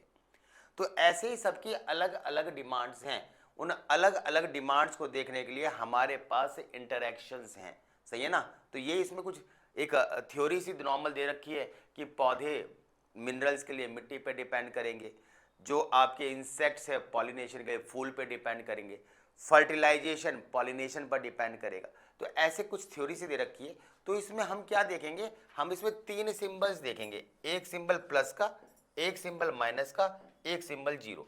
प्लस का मतलब होता है कि उसको फायदा होगा, है ना, फायदा, कि अगर किसी जाति को किसी दूसरी जाति से फायदा है तो मैं इसको सिंबॉलिक लिख के, सेंटेंस ना लिख के सिंपल ये लिखूंगा कि ये प्लस है, प्लस का मतलब इसको इससे फायदा है। अगर मुझे माइनस मैंने लिख दिया तो इसका मतलब इसको इससे नुकसान है, और जीरो लिख दिया तो इसका मतलब इसको कोई फर्क नहीं पड़ता। समझ में आई बात। जैसे कि अगर मैं आपको बताऊं तो आप देखिए आपकी बुक में एक टेबल बनी हुई है, इसने साफ साफ एक बात बोली है कि ये एक स्पीशीज ए है, ये एक स्पीशीज बी है। हम किस इंटरेक्शन की बात कर रहे हैं, टोटल इंटरेक्शन कितनी होती है बेटा, टोटल इंटरेक्शन होती है या आपकी 6, 1 2 3 4 5 और 6। इसमें म्यूचुअलिज्म में क्या होता है, पहले को दूसरे से फायदा होगा, दूसरे को पहले से फायदा होगा, सिम्बायोटिक रिलेशनशिप होती है, एक को दूसरे से, दूसरे को पहले से फायदा होगा। अगर दोनों को एक दूसरे से फायदा होता है तो उसको हम म्यूचुअलिज्म कहते हैं। दूसरा आता है कंपटीशन। कंपटीशन क्या हो गया भाई, दो बॉक्सर हैं, बॉक्सिंग कंपटीशन हो रहा है, एक ने 10 घूसे मारे, एक ने 1 घूसा मारा, चोट तो दोनों को लगी, नुकसान तो दोनों का हुआ भाई, कम हुआ ज्यादा हुआ फर्क इससे नहीं पड़ता है भाई। उसने 10 घूसे मारे, मुंह पे मारे कोई बात नहीं, उसने 1 घूसा मारा आंख पे मारा, लग गई। समझ में आई बात। तो ये जो आपका कंपटीशन है इसमें हमेशा एक दूसरे का नुकसान होगा ही होगा, वो बात अलग है, एक का कम होगा एक का ज्यादा होगा। ऐसे प्रेडेशन, शिकार और शिकारी का रिलेशनशिप, भाई शेर और बकरी है, बकरी की तो जान चली गई ना, उसका नुकसान हो गया, शेर को खाना मिल गया, उसको फायदा हो गया, तो प्लस का साइन दिखा दिया। पैरासिटिज्म, पेट में कीड़े हैं, जिसके पेट में कीड़े हैं वो आपका होस्ट बॉडी, तो होस्ट बॉडी का तो नुकसान हो रहा है ना, होस्ट बॉडी का नुकसान हो रहा है, और जो वो कीड़े हैं उसको न्यूट्रिशन मिल रहा है, उसको रहने की जगह मिल रही है, उसका फायदा हो रहा है, तो उसका नुकसान उसका फायदा। कमेंसलिज्म में क्या होता है, एक का फायदा होगा और दूसरे को कोई फर्क नहीं पड़ेगा, तो एक का फायदा एक को कोई फर्क नहीं पड़ेगा। और अमनसलिज्म में एक का नुकसान होगा दूसरे को कोई फर्क नहीं पड़ेगा। कैसे क्या होता है ये सब हम 1 बाय 1 अब लेके चलते हैं, ठीक है बेटा। चलिए तो कहानी को जरा समझते हैं। सबसे पहले आता है आपका प्रीडेशन। प्रीडेशन में अगर आपको समझाया जाए बेटा तो आप कुछ इस तरीके से समझो कि प्रीडेशन का मतलब क्या है, ये आपका शिकार, प्रे और प्रीडेटर, शिकार और शिकारी का इंटरेक्शन है बेटा, ये शिकार और शिकारी का इंटरेक्शन। समझ में आई बात कि एक खाता है उसको खाना मिल जाता है, दूसरे की जान चली जाती है, उसका नुकसान हो जाता है। सबको समझ में आई बात, कोई कंफ्यूजन वाली बात बेटा किसी को? तो इसी को लेके दे रखा है, जैसे दे रखा है मैं उसी के हिसाब से बात कर रहा हूं आपको। इसमें ये दे रखा है बेटा कि एक पौधा है वो न्यूट्रिशन ले रहा है और वो ग्रो हो गया। पौधे पे डिपेंड करने वाले जो हर्बीवोरस ऑर्गेनिज्म थे, हर्बीवोरस ऑर्गेनिज्म, उसने पौधे को खा लिया, तो हर्बीवोरस को खाना मिल गया, पौधे की जान चली गई। अब जो कार्निवोरस जानवर थे उसने उस शाकाहारी जानवर को खा लिया, तो उस मांसाहारी कार्निवोरस को अपना खाना मिल गया, पर जो शाकाहारी हर्बीवोरस था उसकी जान चली गई। तो इसमें एक कोई दूसरे का शिकार कर रहा है। सबको समझ में आई बात? ये जो आपका होता है इसको बोलते हैं हम हर्बीवोरी। समझ में आई बात? हम ये जो प्रीडेशन है ये क्यों करते हैं बेटा, सही है ना? प्रीडेशन क्यों करा जाता है, तो सिंपल सी बात करी जाए, प्रीडेशन क्यों करा जाता है बेटा, क्योंकि ये एनर्जी ट्रांसफर का सोर्स है। आपको बहुत अच्छे तरीके से एक बात पता है, और वो ये पता है कि अगर प्लांट है उस प्लांट को किसी बकरी ने खाया तो जो प्लांट की एनर्जी थी वो प्लांट की एनर्जी किस में पहुंच जाएगी, बकरी में। तो एक तरीके से एनर्जी ट्रांसफर का एक मीडियम, एक सोर्स बन रहा है ना। अगर ये खाता ही नहीं तो इसके पास एनर्जी जाएगी कहां से, समझ रहे हो? इसलिए ये एक सोर्स ऑफ एनर्जी बनता है ट्रांसफर के लिए। समझ में आई बात नहीं? दूसरी बात क्या है बेटा, दूसरी बात यह है कि अगर आप शिकार और शिकारी का इंटरेक्शन अगर होगा तो हमेशा पॉपुलेशन कंट्रोल रहेगी। इसको लेके कुछ डाटा दे रखा है कि अगर आपने शिकार और शिकारी का इंटरेक्शन नहीं करवाया तो तो जो शिकार है यानी कि जो कमजोर इंसान है, उस कमजोर इंडिविजुअल ऑर्गेनिज्म है, उसकी संख्या बढ़ती जाएगी बढ़ती जाएगी बढ़ती जाएगी बढ़ती जाएगी और इतनी ज्यादा बढ़ जाएगी कि वो आउट ऑफ कंट्रोल हो जाएगी और इकोसिस्टम पूरी तरीके से डिसबैलेंस हो जाएगा। आप समझ के देखिए ना, सोच के देखिए कि अगर बिल्ली चूहे को नहीं मारे तो इस दुनिया में चूहे ही चूहे हो जाएंगे। अब तुम सोचो, अगर चूहे ही चूहे हो गए तो कितना नुकसान होगा। सारे अनाज खा जाएंगे, सारी बोरियां खराब कर देंगे, पेड़ पौधे खराब कर देंगे, घर में बीमारी फैला देंगे। तो बिल्ली है तो कंट्रोल है, समझ रहे हो आप। इसी तरीके से एक मेंटेन रखने के लिए उनकी जो है वो ये डाटा कुछ दे रखा है कि भाई उनके शिकार जो है उनकी संख्या बहुत ज़्यादा बढ़ गई थी, ऑस्ट्रेलिया में भी बहुत ज़्यादा बढ़ गई, तो फिर क्या वो डिसबैलेंस हो गया था वो सब चीज़ें। तो उसको बैलेंस करने के लिए बाहर से शिकारी मंगाए गए थे जिन्होंने उन शिकार को खाया तो उनकी संख्या कंट्रोल हुई और वहाँ पे इकोलॉजिकल बैलेंस मेंटेन किया गया। समझ में बात। ये सब इसके अंदर एग्जाम्पल दे रखा है कि भाई उसके अंदर क्या हुआ बेटा, वहाँ पर आपका जो है मतलब जैसे इन्होंने कैक्टस को लेके एग्जाम्पल दिया कि कैक्टस था तो बेटा कैक्टस बहुत ज़्यादा मात्रा में कई मिलियंस ऑफ हेक्टेयर्स में फैल गया भाई साहब। अब कैक्टस इतने लंबे उसमें फैल जाएगा तो समस्या हो जाएगी। तो इन्होंने क्या करा, उसको खाने वाले प्रीडेटर्स मंगाए जो मौत होते हैं, मौत उसको खा रहे थे, तब जाके फिर वो कंट्रोल हुआ। किसी ऑर्गेनिज्म को, लिविंग ऑर्गेनिज्म को कंट्रोल करने के लिए अगर किसी लिविंग ऑर्गेनिज्म का इस्तेमाल किया जाता है तो वो बायोलॉजिकल कंट्रोल मेथड कहलाता है। क्या कहते हैं बेटा उसको हम, बायोलॉजिकल कंट्रोल मेथड। समझ में आई बात। तो अगर मैं आपसे कहूं हमें प्रीडेशन क्यों चाहिए, प्रीडेशन चाहिए आपका सबसे पहले एनर्जी ट्रांसफर करने के लिए, दूसरा बेटा पॉपुलेशन कंट्रोल करने के लिए, ये पॉपुलेशन को कंट्रोल करती है, और तीसरा बात आपकी जो उस एरिया का इकोलॉजिकल बैलेंस है उस इकोलॉजिकल बैलेंस को मेंटेन करने के लिए ये होता है। चीज समझ में आ रही है, कोई कंफ्यूजन वाली बात बेटा किसी को, ठीक है, बहुत बढ़िया। चलिए आगे आ जाइए। आगे अब बात करते हैं बेटा, इन्होंने और एग्जाम्पल देके समझाने की कोशिश करी है। जैसे पौधे का एग्जाम्पल दिया था कैक्टस का, ऐसे इन्होंने और एग्जाम्पल दिया है और वो दिया है बेटा पैसिफिक कोस्ट का। तो हुआ क्या वहां पर, पैसिफिक कोस्ट में क्या हुआ बेटा, यहां पर इन्होंने एक बात बताई है कि ये जो आपका स्टारफिश पिजास्टर है ये वहां का बहुत ही ज्यादा मुख्य प्रीडेटर है। मुख्य प्रीडेटर, मुख्य प्रीडेटर का मतलब क्या है, सबसे ज्यादा शिकार करने वाला जो जानवर है वो वहां पर यही है।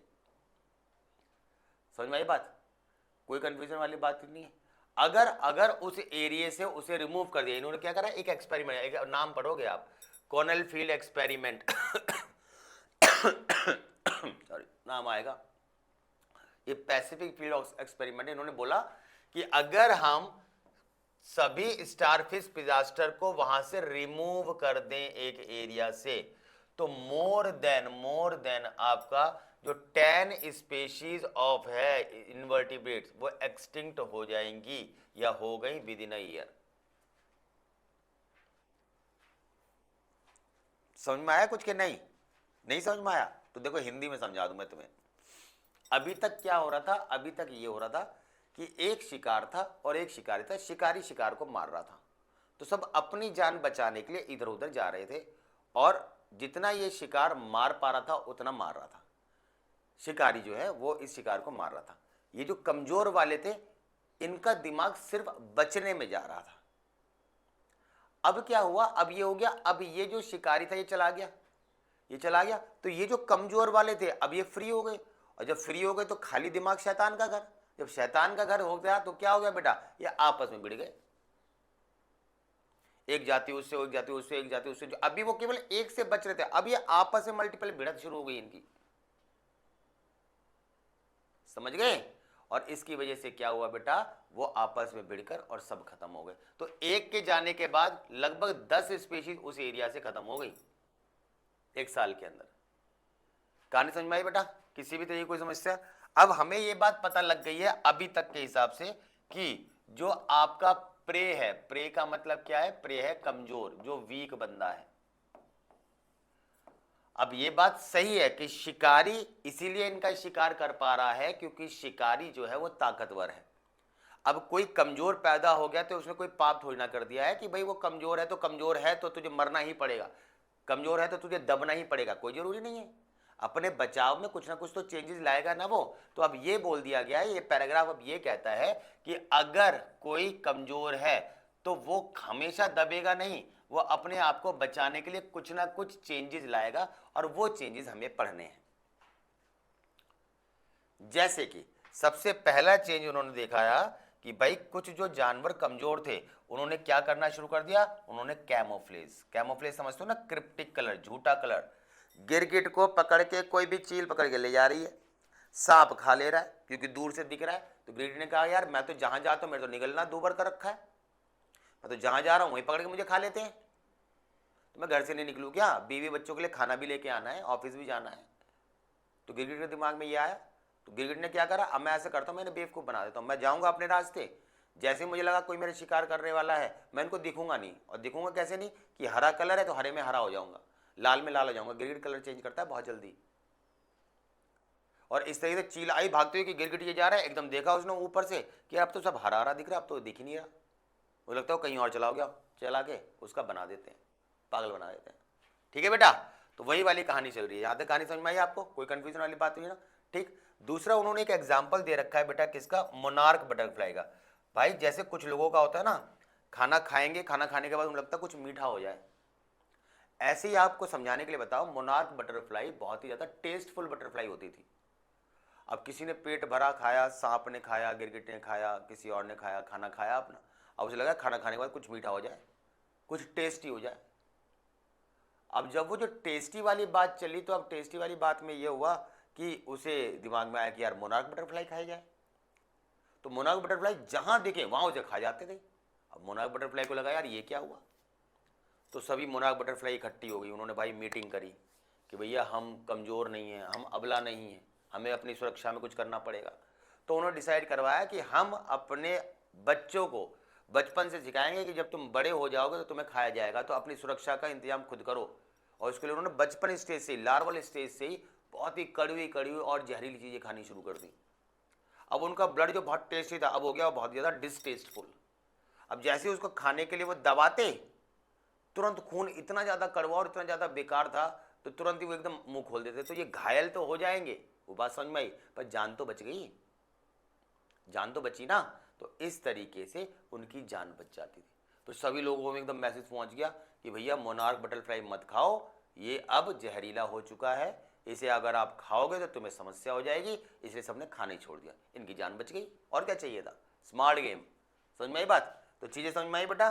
तो ये बात इन्होंने बताया कि इन्होंने बचपन से ही, लार्वल स्टेज से ही, लार्वल कैटरपिलर स्टेज से ही इन्होंने पॉइजनस चीज़ों को इनटेक करना शुरू करा, जिससे इनकी बॉडी के अंदर डिसटेस्टफुल चीज़ डेवलप होनी शुरू हो गई। ठीक है बच्चे, और एग्जाम्पल देख लेते हैं। और एग्जाम्पल क्या थे बेटा, कुछ पौधे ऐसे थे जो कैसे थे बेटा, मतलब कुछ जानवर, फाइटोफैगस, ठीक है ना, कुछ जानवर पौधे को ही खाते हैं,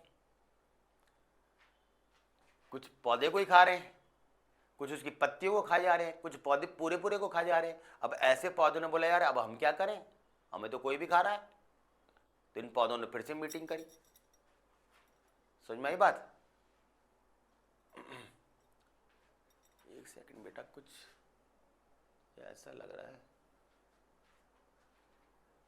कैमरे का, कुछ क्लियरिटी में कुछ आपको भी लग रहा है क्या, मुझे ऐसा क्यों लग रहा है कैमरे की क्लियरिटी में कुछ हो रहा है चेंज। एक सेकंड बेटा,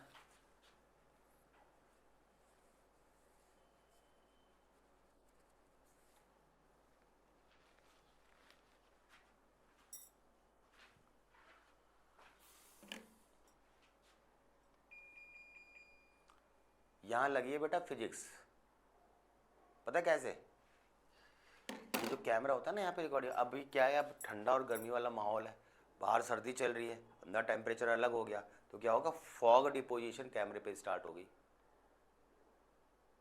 तो अब हम क्या करेंगे, बाहर के टेम्परेचर से अंदर का टेम्परेचर बैलेंस कर देंगे। तो ये जो फॉग बन रही थी अब ये फॉग नहीं बनेगी।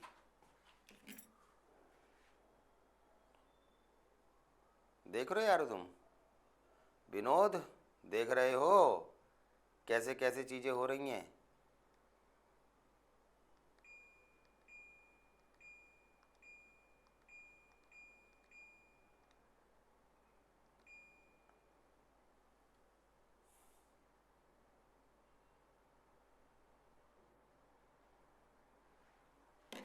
चलो बेटा थोड़ा सा कोई बात नहीं, चेंजेस सही है। तो यहां तक कहानी समझ में आई। तो हमारा कंसेप्ट ये चल रहा था यार कि ये जो प्लांट्स थे, इन प्लांट्स ने हर्बीवोरी से बचने के लिए क्या करा बेटा, थॉर्न्स डेवलप कर लिए, थॉर्न्स, कांटे, सही है ना। तो जो भी हर्बीवोरस जानवर थे जो इसे खा जा रहे थे बेटा पौधे को, तो इन्होंने क्या करा बेटा, इन्होंने एज ए डिफेंस कांटे डेवलप कर लिए। अब वो जो काटे नहीं पाएंगे। एक एग्जांपल आपकी बुक के अंदर दे रखा है बेटा कैलोट्रोपिस प्लांट के ऊपर। गाय भैंस बकरी जो थी बेटा, वो गाय भैंस बकरी क्या कर रही थी, वो इनको खूब खा जाती थी इस पौधे को। जब इस पौधे को अच्छे से वो खा रही थी तो अब हो क्या गया, हो ये गया कि इस पौधे को लगा मैं तो खत्म। तो इसने क्या करा, इसने बेसिकली क्या करा बेटा, इन्होंने जितने भी पॉइजनस ग्लाइकोसाइड्स होते हैं, ठीक है ना, पॉइजनस ग्लाइकोसाइड्स केमिकल्स जो आपके हार्ट पर काम करेंगे, हार्ट की एक्टिविटी को करके और आपका ब्लड प्रेशर बढ़ा देंगे। जब आपका बीपी बढ़ता है तो सर में दर्द हो जाता है, जब बीपी बढ़ता है ना तो सर में दर्द हो जाता है। और जब ये बीपी बढ़ा, जब सर में दर्द हुआ, तो अब हुआ क्या बेटा, अब हुआ ये कि सर में दर्द जैसे जैसे बढ़ता गया वैसे वैसे अब हम तो सर दबा लेते हैं। अब गाय कैसे सर दबाए भाई, तो दीवार में सर मारने लग जाती थी, खूंटे में सर मारती थी और तेज सर मारती थी, उसके सींग टूट जाते थे, खून निकल जाता था। फिर ये डिसाइड हुआ कि भाई सर के दर्द को सही रखना है तो बीपी को सही रखना ही पड़ेगा। समझ में आई बात। तो इसलिए उन्होंने क्या करा, उन्होंने इसको जब खाया तो ये बात फिर सभी कैटल्स में पहुंच गई कि अगर तुमने ये खाया जिसके अंदर ये सब केमिकल्स प्रेजेंट होते हैं तो ये आपके कार्डियक एक्टिविटी को इंक्रीज कर देंगे, ब्लड प्रेशर बढ़ा देंगे, जिसकी वजह से तुम्हारा सर में दर्द बहुत भयंकर रूप ले लेगा और तुम सर दर्द दबाने के लिए दीवार में सर मारोगे क्योंकि अपनी टांग से तो दबा नहीं सकते। तो फिर क्या होगा, फिर ये होगा कि तुम्हारा जो है वो बॉडी का पार्ट का नुकसान होगा, सींग टूट जाएंगे, ब्लीडिंग होगी। तो इसलिए ये फिर डिसाइड किया इन लोगों ने कि भैया अब हम इस पौधे को नहीं खाएंगे। क्लियर है बच्चे, कहानी समझ में आई आपको। चलिए, तो हमारा ये पहला वाला प्रीडेशन हो गया खत्म। सबको समझ में आया मेरे बच्चे। तो प्रीडेशन सबको क्लियर हो गया बेटा, इंटरेक्शन शिकार और शिकारी का है। शिकार कमजोर है, उसने कुछ बदलाव करे, वो अडेप्टेशन हमने पढ़े बेटा। जरूरी इसलिए है ताकि उसको खा के एनर्जी ट्रांसफर करी जाए ताकि नेक्स्ट ट्रॉपिक लेवल का जो है वो ऑर्गेनिज्म जिंदा रहे और फूड चेन मेंटेन रहे। और दूसरी बात क्या हुई आपकी, वो ये हुई आपके कि नंबर्स जो है वो मेंटेन किए जाए और बैलेंस बना रहे आपका। क्लियर है बेटा। नेक्स्ट आता है हमारा कंपटीशन।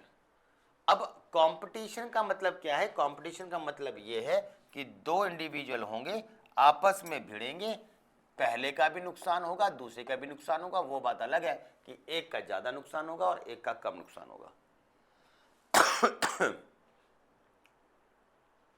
समझ रहे हैं आप कि वो एक का कम और एक का ज्यादा नुकसान होगा। यहां तक कहानी समझ में आई आपको, कोई भी कंफ्यूजन वाली बात है तो बताओ। ठीक है बेटा। तो अब खेल क्या है, सबसे पहले समझो। कंपटीशन में दो लोग भिड़ेंगे। क्यों भिड़ेंगे, रीजन, मेन रीजन कंपटीशन का क्या होता है मैं आपको बताऊं।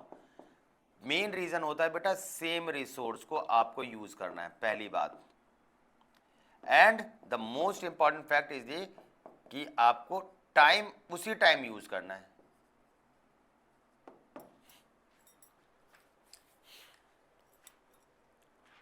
सेम रिसोर्स को सेम टाइम पे यूज। अब नहीं समझ में आ रहा तो ऐसा समझो आप कि एक नदी है और दो जंगल है, एक ये ए ब्लॉक का जंगल है, एक ये बी ब्लॉक का जंगल है। तो ए ब्लॉक में एक शेर रहता है, बी ब्लॉक में एक शेर रहता है। अब ए ब्लॉक वाले शेर को प्यास लगी 4 बजे, वो आया पानी पीने के लिए, उसी टाइम पे बी ब्लॉक वाला शेर आ गया पानी पीने के लिए।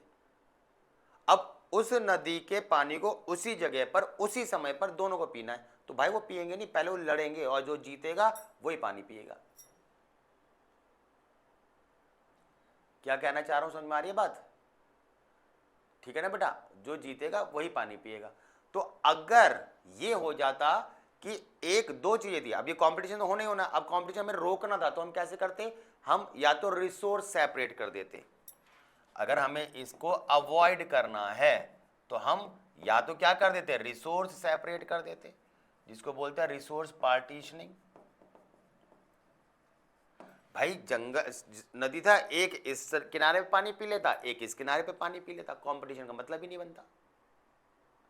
या फिर क्या होता, या आप टाइम चेंज कर देते हैं, अगर उसी जगह पर पानी पीना है तो एक को 4 बजे पानी पिला देते, वो चला जाता, दूसरे को 5 बजे पानी पिला देते, कंपटीशन होता ही नहीं। समझ रहे हो मैं क्या कहना चाह रहा हूं? तो ये बात आपको पता होनी चाहिए। तो यही बात ये कह रहे हैं बेटा, ये बात यही कह रहे हैं कि कोई भी कंपटीशन अगर होगा तो कंपटीशन में जो रिलेटेड स्पीशीज होंगी वो रिलेटेड स्पीशीज कंपटीशन करेंगी ही करेंगी, क्योंकि आपका सेम रिसोर्स होगा और वो रिसोर्स बहुत ही लिमिटेड है। ऐसे मान लो आप, वो वेट नहीं कर पा रहा है, उसे लगा यार ये नहीं मिला तो ये दूसरा ना ले जाए कहीं। समझ में आई बात नहीं आई? आपको नीट का सिलेक्शन लेना है, सीट्स बहुत लिमिटेड हैं, तो कंपटीशन हो रहा है, क्योंकि आपको ये लग रहा है कि मेरी सीट वो ना ले जाए। अब ये श्योर हो जाएगी सबको एक एक सीट मिलेगी, कौन सा कंपटीशन रह जाएगा? कोई सा नहीं मिलेगा। तो रिसोर्सेज जो बहुत ही लिमिटेड है, इसलिए ये बात आपको ध्यान रखनी है बेटा, इसलिए कंपटीशन होता ही होता है। सही है ना? जैसे इन्होंने दे रखा है कि अमेरिकन लेक है, उसमें फ्लेमिंगो बर्ड है और आपके वहां की मछलियां।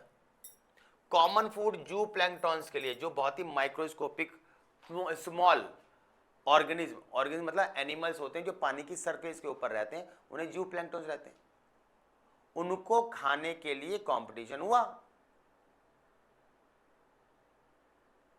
उनको खाने के लिए कंपटीशन हो जाता है, क्योंकि इसको भी वही खाने, इसको भी वही खाने, फ्लेमिंगो पे भी यही खाने और मछली को भी यही खाने, तो आपस में कम्पीट कर रही थी, क्योंकि सेम रिसोर्स है, उसी समय खाना है, नहीं खाएंगे तो इनको मिलेगा नहीं। तो इसलिए यहाँ पे कंपटीशन होना लाजमी बात है। ठीक है बेटा, कोई कंफ्यूजन वाली बात तो नहीं ना? ठीक है, तो आपको ये बात ध्यान रखनी है कि जब कभी भी कंपटीशन, आप ये पैराग्राफ में क्या इसका क्या एब्स्ट्रैक्ट है वो बता रहा हूं मैं आपको, है ना, निचोड़। तो इस पैराग्राफ में सिंपल सी एक बात बोली हुई है कि अगर आपका कंपटीशन हो रहा है तो ऑब्वियस सी बात है, दो ऑर्गेनिज्म अगर सेम चीज के लिए रह रहे हैं तो वो कभी भी एक साथ नहीं रह पाएंगे। पहली बात समझ में बात, वो कभी भी एक साथ नहीं रह पाएंगे अगर वो दो इंडिविजुअल एक दूसरे के सेम रिसोर्स का इस्तेमाल कर रहे हैं, और एक समय पे भी नहीं रह पाएंगे। तो ये तो कंपटीशन वाली बात बिल्कुल क्लियर है कि अगर आपको कंपटीशन अवॉइड करवाना है तो रिसोर्सेज सेपरेट करने ही पड़ेंगे, करने ही पड़ेंगे। चीजें क्लियर है? यहां तक कहानी समझ में आई आपको? तो ये बात आपको ध्यान रखनी है। दूसरी अगर मैं बात बताता हूं आपको तो वो ये है बेटा कि जो भी आपके, जैसे आपके बुक में एक है ना एग्जाम्पल दे रखा है गैलापैगो आइलैंड का, गैलापैगो आइलैंड, समझ में आई बात? अब ये गैलापैगो आइलैंड का क्या एग्जाम्पल है? गैलापैगो आइलैंड का ये एग्जाम्पल है, साइंटिस्ट थे, है ना, गॉसेस नाम था, फिजिक्स में भी नाम सुना होगा गॉस थ्योरम वगैरह, लेकिन ये वो वाले नहीं है, दूसरे हैं। तो इन्होंने गॉसेस लॉ, इन्होंने ये बोला कि दो इंडिविजुअल एक साथ एक रिसोर्स के लिए एक समय पर एक साथ नहीं रह सकते। ये बात हमने अभी पढ़ी कि एक समय पर सेम रिसोर्स यूज करना है तो दो लोग नहीं रह पाएंगे, कंपटीशन होगा ही होगा, होगा ही होगा, ये बात हम लोगों को पता है। तो यही बात मैं आपको श्योर करने की कोशिश कर रहा हूं बेटा कि जो उन्होंने बोला, उन्होंने एक स्टडी करी और वो स्टडी थी अबिंगटन टॉर्टोइस की, जो कहां पे रह रहा था आपका गैलापैगो आइलैंड पे। इन्होंने देखा उस आइलैंड पे बहुत अच्छे तरीके से ये गैलापैगो आइलैंड पर ये अबिंगटन टॉर्टोइस रह रहे थे। अब ये रह रहे थे पर तब तक रह पाए थे जब तक वहां पर बकरियां नहीं आ गई, पर जैसे ही वहां पे बेटा बकरियां आनी शुरू हो गई, धीरे धीरे धीरे गैलापैगो आइलैंड का जो कछुओं का, जो टॉर्टोइस का, अबिंगटन टॉर्टोइस की संख्या थी वो कम होती चली गई। क्यों? क्योंकि बेटा उसी टाइम पर मान लो बकरी को खाना खाना है, उसी टाइम पे कछुए को खाना। अब कछुआ जैसे गर्दन बाहर निकाले, उसके पैर पड़ जाए बकरी का, कछुआ मर जाए, पैर दब जाए, क्योंकि कछुआ मजबूत होता है, वो उसकी कवरिंग है। अबे वो उसके हाथ पैर बहुत सॉफ्ट होते हैं, वो जब बाहर निकलते हैं। अब अगर वो जान बचाने के लिए अंदर रह रहा है तब तक घास गायब, घास खाने के लिए बाहर निकल रहा है तो खुद गायब, मर जाएगा। तो इसलिए वहां पे कंपटीशन क्रिएट होने लग गया। उस कंपटीशन में जिसका वर्चस्व होगा, जो पावरफुल है वो जिएगा। बकरी ज्यादा पावरफुल है तो वो जीने लगी और अपनी जान बचाने के लिए धीरे धीरे वहां से मूव ऑन हो गए, यानी वहां से चले गए। समझ में आई बात? तो जब वो चरने के लिए आते थे तो समस्या हो जाती थी, तो इस तरीके से वहां पर उन्होंने देखा ये कंपटीशन क्रिएट हो रहा था और वो एक स्पेशीज दूसरी जगह को, उस जगह को छोड़ के चली गई। ये सब बातें इसके अंदर बताई हुई है, सही ना। एक और एग्जाम्पल करके दिया हुआ है कॉर्नेल्स एलिगेंट फील्ड एक्सपेरिमेंट। मैंने बताया था ना फील्ड एक्सपेरिमेंट पीछे देखा था हमने, सही है ना। इसमें उन्होंने क्या देखा, इन्होंने साफ साफ देखा इन्होंने कि स्कॉटलैंड को उन्होंने स्टडी करी और वहां पे देखा कि सुपीरियर बार्निकल्स, बार्निकल्स वो कीड़े होते हैं कभी देखा ना मछली पे चिपके हुए होते हैं, सीप जैसे होते हैं, ठीक है ना, बैलेनस नाम का, वो डोमिनेट कर रहा था उस एरिया में, ठीक है ना। तो अब जब वो वहां पर रहेगा तो वहां पे जो छोटे छोटे बार्निकल्स थे जिनका नाम क्या था आपका कैथमेलस, वो उस जगह से क्या हो गए, एक्सक्लूड। तो पावरफुल वाला अगर आएगा और वो सेम रिसोर्स पर काम कर रहा है, यानी उस पर डिपेंड कर रहा है जिस पर कमजोर वाला कर रहा है, तो ऑब्वियस सी बात है कमजोर वाले को जाना पड़ेगा, जैसे कछुए को जाना पड़ा। तो ये दो एग्जाम्पल्स आपकी बुक के अंदर दे रखे हैं। सबको समझ में आया मेरे बच्चे? तो ये बात आपको ध्यान रखनी है, ठीक है बेटा, कोई दिक्कत वाली बात नहीं। गॉसिस जो मैंने अभी अभी बताया आपको, ये गॉसिस कंपटीशन एक्सक्लूजन प्रिंसिपल है बेटा, जो ये कहता है कि सेम रिसोर्स है वो आपस में दो क्लोजली रिलेटेड इंडिविजुअल्स यानी जाति रह ही नहीं सकती है, वो आपस में इंटरेक्शन करेगी और कमजोर वाले को जाना ही पड़ेगा। समझ में आई बात? यही तो बात मैं बता रहा हूं, यही एक प्रिंसिपल है एक्सक्लूजन प्रिंसिपल, जो ये कहता है कि जाना ही पड़ेगा। हाँ, एक साइंटिस्ट था, नाम था उसका मैक आर्थर। इस मैक आर्थर ने बोला कि नहीं, ऐसा नहीं होता है। इन्होंने बोला कि अलग अलग स्पीशीज रह सकती हैं। जैसे उसने बोला कि एक वार्बलर बर्ड थी, उसकी 5 प्रकार की जो स्पीशीज थी वो एक साथ रहती थी, वो सेम ट्री पे रहती थी। जबकि इसने क्या बोला, ये लॉ क्या कहता है कि एक साथ नहीं रह सकता, वो कहता है नहीं रह सकता है, और कंपटीशन को अवॉइड करते हैं। क्यों? क्योंकि उनका नेचुरल जो बिहेवियर था वो डिफरेंट था। भाई मान लो 5 प्रकार की एक ही पेड़ पे रह रही हैं, अगर काली जो काली आपकी वार्बलर बर्ड है वो जिस टाइम पर जा रही थी तो देखा जाए तो लाल वाली उड़कर आ रही थी, वो जा रही है, वो आ रही है, वो खाना खाने जा रही है, वो खा के आ रही है। ये 7 बजे गई, वो 7 बजे आई, फिर जब ये 8 बजे गई तो कोई दूसरी 9 बजे आई। तो यार देखा जाए अगर एक्चुअली वो बोल तो रहे कि एक ही पेड़ पे रह रहे हैं, पर एक पेड़ पे भी वो अलग अलग टाइम पे तो रह रहे हैं, यानी कंपटीशन अवॉइड क्यों हुआ? क्योंकि टाइम डिफरेंट हो गया। जबकि ये क्या कह रहे थे कि वो एक साथ रहते, 5 प्रकार की चिड़िया एक साथ नहीं रह रही है, कोई ना कोई वहां पर नहीं है उस टाइम पर। या ऐसा हो गया है कि इस पेड़ पर ये रहेगी, इतने पेड़ के पार्ट पर ये रहेगी, इतने पार्ट के पेड़ पर ये रहेगी। कंपटीशन कहाँ रहा? Resource different, time different. Competition होता ही तब है जब कंपटीशन के लिए रिसोर्स और टाइम सेम होता है। अब देखो, अब कैमरा सही हो गया बेटा, फिजिक्स पूरा काम कर रही है, हमने टेम्परेचर मेंटेन कर दिया, अब बिल्कुल क्लियर। वो जो फॉग अंदर कैमरे के अब अंदर जम गई थी यार, ऊपर जमाती तो मैं साफ भी कर देता, करा तो था मैंने, लेकिन वो अंदर है ना मशीन के, एक तो वैसे भी इतना वैसा वाला कैमरा होता है। ठीक है बेटा, तो यहां तक कहानी समझ में आई बेटा? क्लियर है? चलिए अब आते हैं हम अपने थर्ड फैक्टर पर, और जो हमारा थर्ड फैक्टर है वो क्या कहता है, वो है आपका पैरासिटिज्म। पैरासिटिज्म क्या होता है? पैरासिटिज्म आप सबको पता है बेटा, क्या इसमें खेल है? पैरासिटिज्म के अंदर क्या है बेटा, एक है होस्ट और उसके ऊपर रह रहा है पैरासाइट। होस्ट का नुकसान होगा क्योंकि इसका इस्तेमाल कौन कर लेगा? उसका इस्तेमाल करेगा पैरासाइट। होस्ट का इस्तेमाल कौन करेगा बेटा? वो करेगा हमारा पैरासाइट। कोई दिक्कत वाली बात? कैसे? उसके पेट में रह जाएगा, उसका न्यूट्रिशन ले लेगा, खून चूस लेगा, बालों में जीव हो जाएंगे, बालों से न्यूट्रिशन ले लेगा। तो पैरासाइट का हो जाता है फायदा और होस्ट का हो जाता है नुकसान। ये जो रिलेशन कहलाता है, इस रिलेशन को हम क्या कहते हैं बेटा? पैरासिटिज्म। ठीक है बेटा, ये कहलाता है आपका पैरासिटिज्म। कोई कंफ्यूजन वाली बात बेटा किसी को? पैरासिटिज्म में सिंपल सी बात ध्यान रखनी है कि जो पैरासाइट है वो होस्ट बॉडी के ऊपर सरवाइव करेगा। दोनों को इवॉल्व होंगे, दोनों एक साथ रहेंगे, होस्ट भी है, कीड़ा भी है, एक साथ रहे। तुम भी जिंदा, पेट में कीड़े भी जिंदे, तुम भी जिंदा, बालों में जुए भी जिंदे। समझ में आई बात? चीजें क्लियर है? तो ये आपस में एक दूसरे के साथ रहते हैं। कोई कंफ्यूजन वाली बात तो नहीं ना?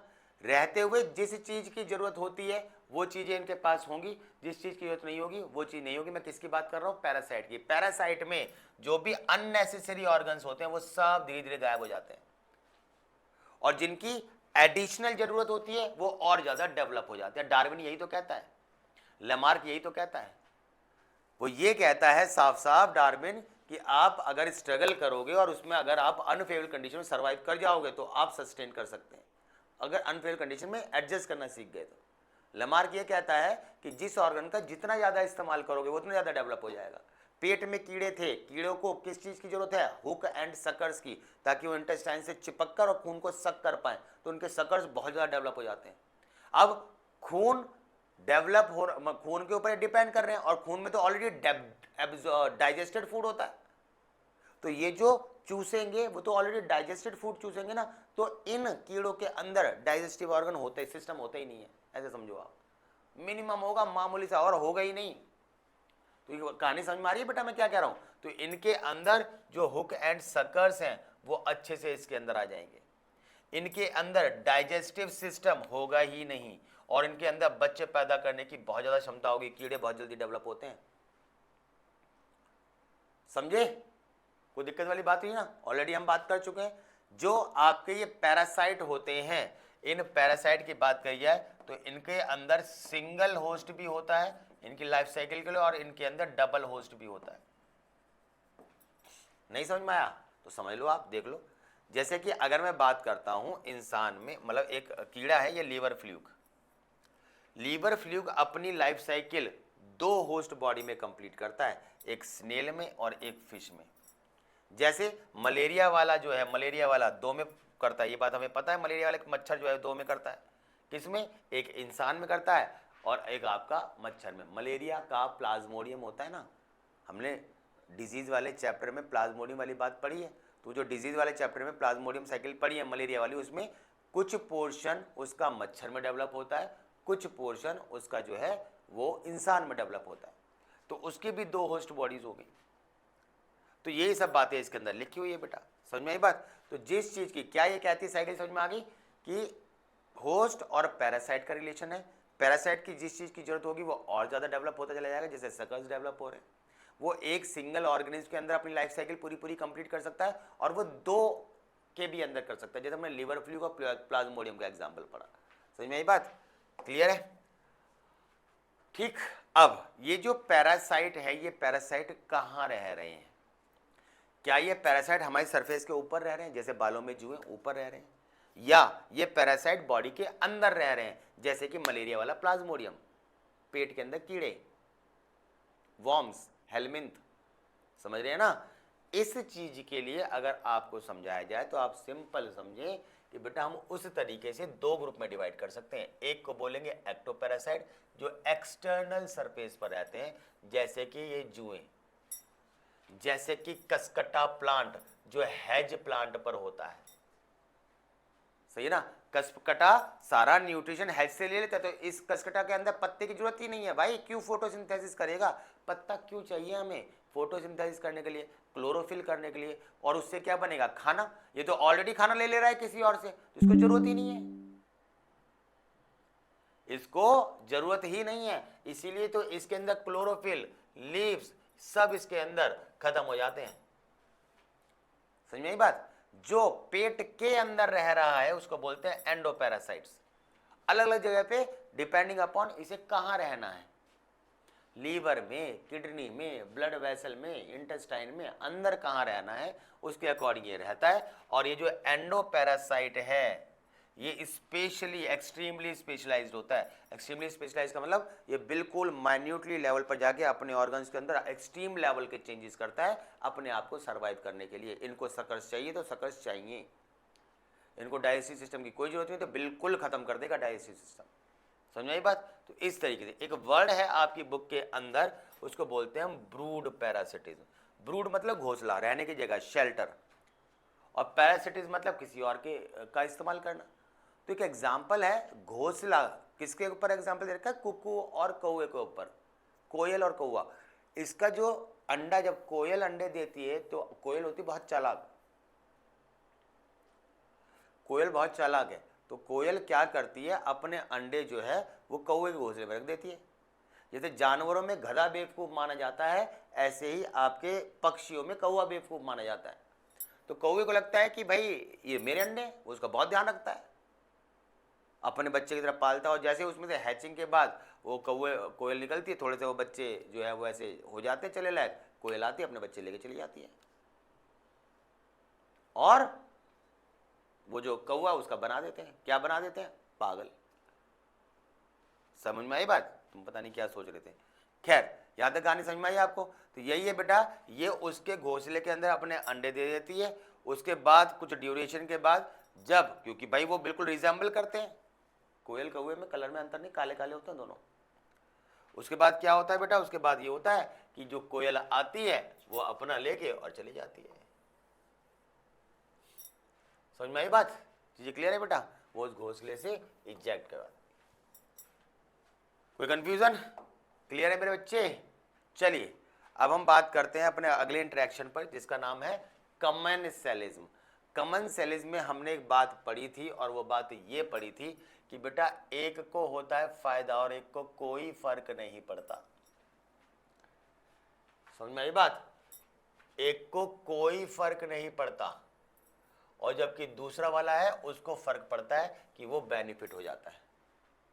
जैसे आपका ऑर्किड है, ऑर्किड वो आम के पेड़ के ऊपर उगा, आम के पेड़ के ऊपर उगा। तो अब तुम्हें देखो कंफ्यूज होने की जरूरत नहीं है, जो आपने पढ़ा अभी पीछे कि एक पेड़ के ऊपर दूसरा पेड़ उग गया, उसने इससे न्यूट्रिशन ले लिया, कसकटा पड़ा ऑन हेज प्लांट कि वो उससे न्यूट्रिशन ले लेता है। भाई ये बात अलग है। अब यहां बात क्या है, यहां ऐसे मान लो ये आम का पेड़ है, इस पेड़ पर यहां पर मिट्टी फंसी हुई थी, इस मिट्टी पे यहां से आपका एक पौधा निकल गया, जो न्यूट्रिशन इस मिट्टी से ले रहा है, पौधे से थोड़ी ना ले रहा है। पौधे से लेता तो पैरासिटिज्म हो जाता। ये आम का ये वाला पेड़ उगे ना उगे, इस आम के पेड़ को कोई फर्क नहीं पड़ता, तो ये तो हो गया जीरो। पर इस आम के पेड़ से यहां पे मिट्टी भरने की जगह मिल गई, समझाने के लिए बता रहा हूं। तो इसको इससे फायदा हो गया कि आम का पेड़ नहीं होता तो मिट्टी नहीं होती, हालांकि वो न्यूट्रिशन सिर्फ मिट्टी से ले रहा, आम का पेड़ से नहीं ले रहा। ऐसे फायदा समझ में आ गया बेटा? कोई दिक्कत वाली बात? दूसरा एग्जांपल दे रखा है बार्निकल्स का। वेल मछली है, वेल मछली, वेल मछली के ऊपर बार्निकल चिपक गया। अब वेल मछली को बार्निकल्स को जाना है, तो बहुत छोटे छोटे जानवर समुद्र के अंदर जाना है। अब ये क्या करते हैं, वेल मछली के ऊपर चिपक जाते हैं, और वेल मछली की बहुत तेज स्पीड होती है, तो एक जगह से दूसरी जगह पे बहुत आराम से ट्रैवल कर जाएंगे, ऐसे समझो आप, समझाने के लिए। अब उसे खुद जाना पड़ता तो बहुत समय पर लगता है, छोटे बच्चे के पैर छोटे छोटे, बहुत देर लग जाएगी। बड़े उसे गोद में ले लेते हैं और सीधे बहुत तेजी स्पीड में निकल जाते हैं। तो ऐसे ही बता रहा हूं, वेल मछली को कोई फर्क नहीं पड़ता बार्निकल्स उस पर चिपके ना चिपके, उसे जहां जाना वहां जाना है। जीरो हो गया, जीरो का मतलब उसे कोई फर्क नहीं पड़ा। पर उस बार्निकल को फर्क पड़ता है कि वेल मछली के होने की वजह से बहुत तेज स्पीड में चली जाएगी। क्लियर है बेटा? यहां तक कहानी समझ में आई आपको? तो ये जो एग्जाम्पल है, ये एग्जाम्पल आपको देख रहे हैं। एक है बेटा इग्रेट बर्ड का और ग्रेजिंग एनिमल का। गाय भैंस, गांव में तुमने देखा होगा, जब गाय भैंस चरती है तो उसके चरने से क्या होता है, जब वो चरती है तो उसके चरने से ये होता है कि उसके आसपास चिड़िया उछल रही होती है। क्यों? चिड़िया हो या ना हो, गाय भैंस तो चरेगी घर खेतों में, लेकिन उस गाय भैंस से चिड़िया का क्या फायदा होता है कि जब वो चरती है ना, तो उसे फायदा ही हो जाता है कि वो घास को ऐसे पकड़ कर ऐसे करके खींचती है झटके से। तो उससे क्या होता है कि वो जो घास है उसके उखड़ने पर जड़ में चिपके हुए जितने कीड़े थे वो बाहर निकल आते हैं। तो अगर गाय भैंस है तो कीड़े निकल आएंगे, उनको चिड़िया खा जाएगी। और चिड़िया हो या ना हो, गाय भैंस को कोई फर्क नहीं पड़ता। इंटरेक्शन समझ में आ गया मेरे बच्चे? कोई दिक्कत वाली बात हुई ना? तो ये सब बातें इसके अंदर, इस एग्जाम्पल के अंदर समझाई हुई है। समझ में? एक एग्जाम्पल और दे रखा है आपका सी एनीमोन और क्लॉन फिश का। भाई सी एनीमोन एक बड़ा सा ऑर्गेनिज्म है, ऐसे समझो आप, समझाने के लिए बताऊं, ये बड़ा सा है, टेंटिकल्स वगैरह खतरनाक होता है, ये नुकसान, मतलब ये बड़े पावरफुल है, और इसके अंदर नीचे छोटी छोटी ये क्लोन फिश है। अब इस सी एनीमोन को बिल्कुल भी नहीं पता कि मेरे नीचे क्लोन फिश, छोटी छोटी क्लोन फिश है, पता ही नहीं है इसे, वो हो या ना हो इसे कोई फर्क नहीं पड़ता। पर इसके होने से इन क्लोन फिश को फर्क पड़ता है। कैसे? जब सामने से कोई इसको खाने आएगा, इसको, इसे लगेगा कि ये मुझे खाने आ रहा है, ये पकड़ के उसको मार देगा, तो वो मर जाएगा, ये बच जाएंगे। तो इनके होने से इसे कोई फर्क नहीं पड़ा, पर इसके होने से इन्हें फायदा पहुंच गया। इसी चीज को बोलते हैं हम इंटरेक्शंस। समझ में आई बात? ये क्लियर है बेटा? तो सी एनीमोन को कोई फर्क नहीं पड़ा, पर उसको फर्क पड़ गया कि हाँ भैया मेरी जान बच गई। कोई समस्या?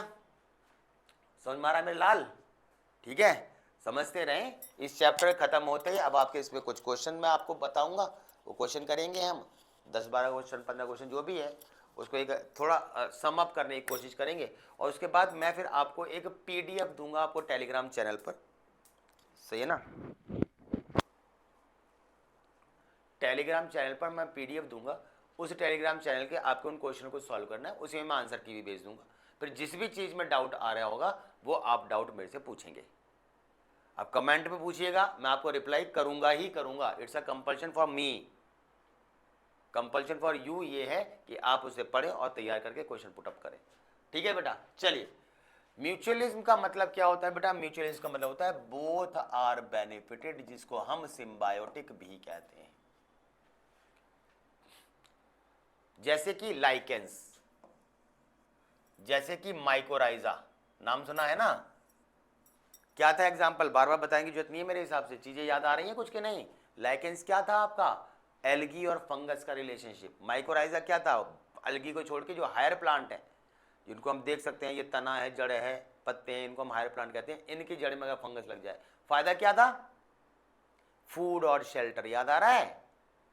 प्लांट चाहे एल्गी हो चाहे हायर प्लांट, वो फोटोसिंथेसिस करके खाना देगी फंगस को, और फंगस पानी और न्यूट्रिशन को एब्जॉर्ब करके किसको प्रोवाइड कराएगा? उसको। तो उसको रहने के लायक शेल्टर वाली जगह मिल दे देगी, मॉइस्चर प्रोवाइड करा देगी, और वो इसको फूड दे देगा। इस इंटरेक्शन को हम क्या कहते हैं बेटा? ये कहलाता है आपका म्यूचुअलिज्म। फंजाई क्या करती है बेटा? ये एब्जॉर्प्शन करती है न्यूट्रिशन को, और प्लांट क्या प्रोवाइड कराता है? उसको खाना। यही तो बताया मैंने बेटा, और क्या बताया? समझे? कोई दिक्कत नहीं ना? चीजें क्लियर है बेटा? तो ये आपको बात ध्यान रखनी है। नेक्स्ट एग्जाम्पल जो हमारा है बेटा, वो एग्जाम्पल है आपका, जैसे हमने उसका पढ़ा हुआ है, पहले वाले चैप्टर में ही पढ़ा हुआ है, सेक्सुअल रिप्रोडक्शन फ्लावरिंग प्लांट में भी, यूका और मॉथ का, वेस्प और फिग का, फिग और वेस्प है ना? तो इसमें क्या था याद आ रहा है? कि बेटा जो इंसेक्ट है, ये आपके इंसेक्ट्स हैं, मॉथ और वेस्प, ये क्या करते थे? ये इसकी ओवरी में क्या करेंगे बेटा? अपने अंडे दे देंगे। तो कीड़े का फायदा हो गया कि उसको अंडे देने की जगह मिल गई। और फूल का क्या फायदा हो गया? फूल का ये फायदा हो गया कि बेटा जब वो जा रहे होते हैं तो पॉलन ग्रेन चिपका के एक से दूसरे में भेज देते हैं, तो उनका पॉलिनेशन हो जाता है। समझ में आई बात? इस तरीके ये सब चीजें इसके अंदर भेजिए। कुछ चीज लिखी हुई बेटा, चीटर्स। चीटर्स किसके लिए बोला गया है? पॉलिनेटर्स में, जो अवॉइड करते हैं। नहीं समझ में आई मेरी बात? बेटा देखो क्या होता है, नॉर्मली जो कीड़ा आएगा फूल के अंदर, वो पॉलन ग्रेन लेके जाता है। जो नेक्टर लेने आएगा, वो शहद को, नेक्टर को लेने आएगा, वो जाते हुए पॉलिनेशन करवाएगा। पर कुछ बहुत ही स्मार्ट कीड़े होते हैं, वो स्मार्ट कीड़े क्या करते हैं? वो स्मार्ट कीड़े ये करते हैं, आएंगे नेक्टर तो ले लेंगे, पर बच के निकल जाएंगे, पॉलिनेशन नहीं करेंगे। अपना फायदा तो कर लेंगे पर फूल का नहीं होने देंगे। यानी वो म्यूचुअलिज्म, सिम्बायोटिक रिलेशनशिप को अवॉइड करवाते हैं। उनको बोलते हैं पॉलन चीटर्स, पॉलन रॉबर्स। समझ में आई बात? तो ऐसे के लिए उन्होंने बताया कि यार ये जो चीज़ है ये म्यूचुअलिज्म को अवॉइड करवाती है। तो एक्चुअल में म्यूचुअलिज्म होना चाहिए, ताकि दोनों को एक दूसरे से फायदा हो जाए। सबको कहानी समझ में आई बेटा? कोई दिक्कत वाली बात नहीं है ना? तो ये बात मैंने आपको बताई। वेस्प है, वेस्प है, मॉथ है, ये आपका अंडे देंगे, और दूसरे वाले क्या करेंगे आपके? वो पॉलिनेशन करवाएंगे आपके। तो एज ए पार्टनर की तरह ये रहते हैं। वेस्प हो गया, फिग हो गया, ये सब बातें मैंने आपको बताई। दोनों साथ में रह के इवॉल्व होते हैं, उसका भी फायदा उसका भी फायदा, इसलिए हम उसको को इवोल्यूशन भी कहते हैं। सबको समझ में आई बात? और जो नेक्टर ले ले पर पॉलिनेशन ना करवाएं, जो नेक्टर तो ले लें पर पॉलिनेशन ना करवाएं, वो सब क्या कहलाएंगे? पॉलन रॉबर्स या चीटर्स। क्लियर है मेरे बच्चे? कोई भी किसी भी तरीके की समस्या हो तो मुझे बताएं। नहीं है ना? इसके अलावा अगर हम बात करते हैं और एग्जाम्पल की, तो वो एक एग्जाम्पल दे रखा है उन्होंने मेडिटेरियन ऑर्किड के बारे में। इसमें एक वर्ड है बेटा, और वो वर्ड है आपका सेक्सुअल डिसीट। समझ में आई बात? नहीं समझ में आया क्या ये? अब देखो क्या है, मैं आपको बताता हूँ। सेक्सुअल डिसीट और स्यूडो कॉपुलेशन, स्यूडो मतलब नकली और कॉपुलेशन मतलब सेक्सुअल रिलेशनशिप। देखो अब होता क्या है, होता ये है, मैं आपको समझाने के लिए समझाऊं जरा। तो बेटा ये होता है इसमें कि आपका एक फूल है,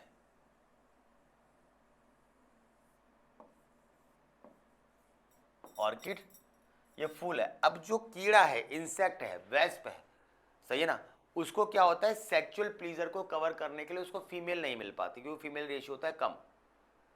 तो जो वो कीड़ा है वो इन पेटल्स के बीच में अपना सेक्सुअल सेटिस्फेक्शन करता है, क्योंकि ये जो एरिया ही ऐसा लगता है जैसे फीमेल का पार्ट है, उसको एज्यूम करता है फीमेल का। तो सेक्सुअल डिजायर को कंप्लीट कर रहा है, कॉपुलेशन कर रहा है, कॉपुलेशन मतलब सेक्सुअल इंटरकोर्स कर रहा है, पर फूल के साथ कर रहा है। असली वो होता है जो मेल और फीमेल में होता है। अब यहाँ पे फीमेल तो मिली नहीं पर मेल वाला तो है, तो इसको नकली कॉपुलेशन यानी सूडो कॉपुलेशन कहेंगे, जिससे मेल सेक्सुअली सेटिस्फाइड हो जाता है क्योंकि उसको ऐसा लगता है कि उसने फीमेल के साथ किया, पर एक्चुअल में क्या फीमेल के साथ किया? नहीं। तो फायदा क्या हो गया इसमें, मेल को स्यूडो कॉपुलेशन करके सेक्सुअल डिसीट यानी डिजायर कंप्लीट हो गई।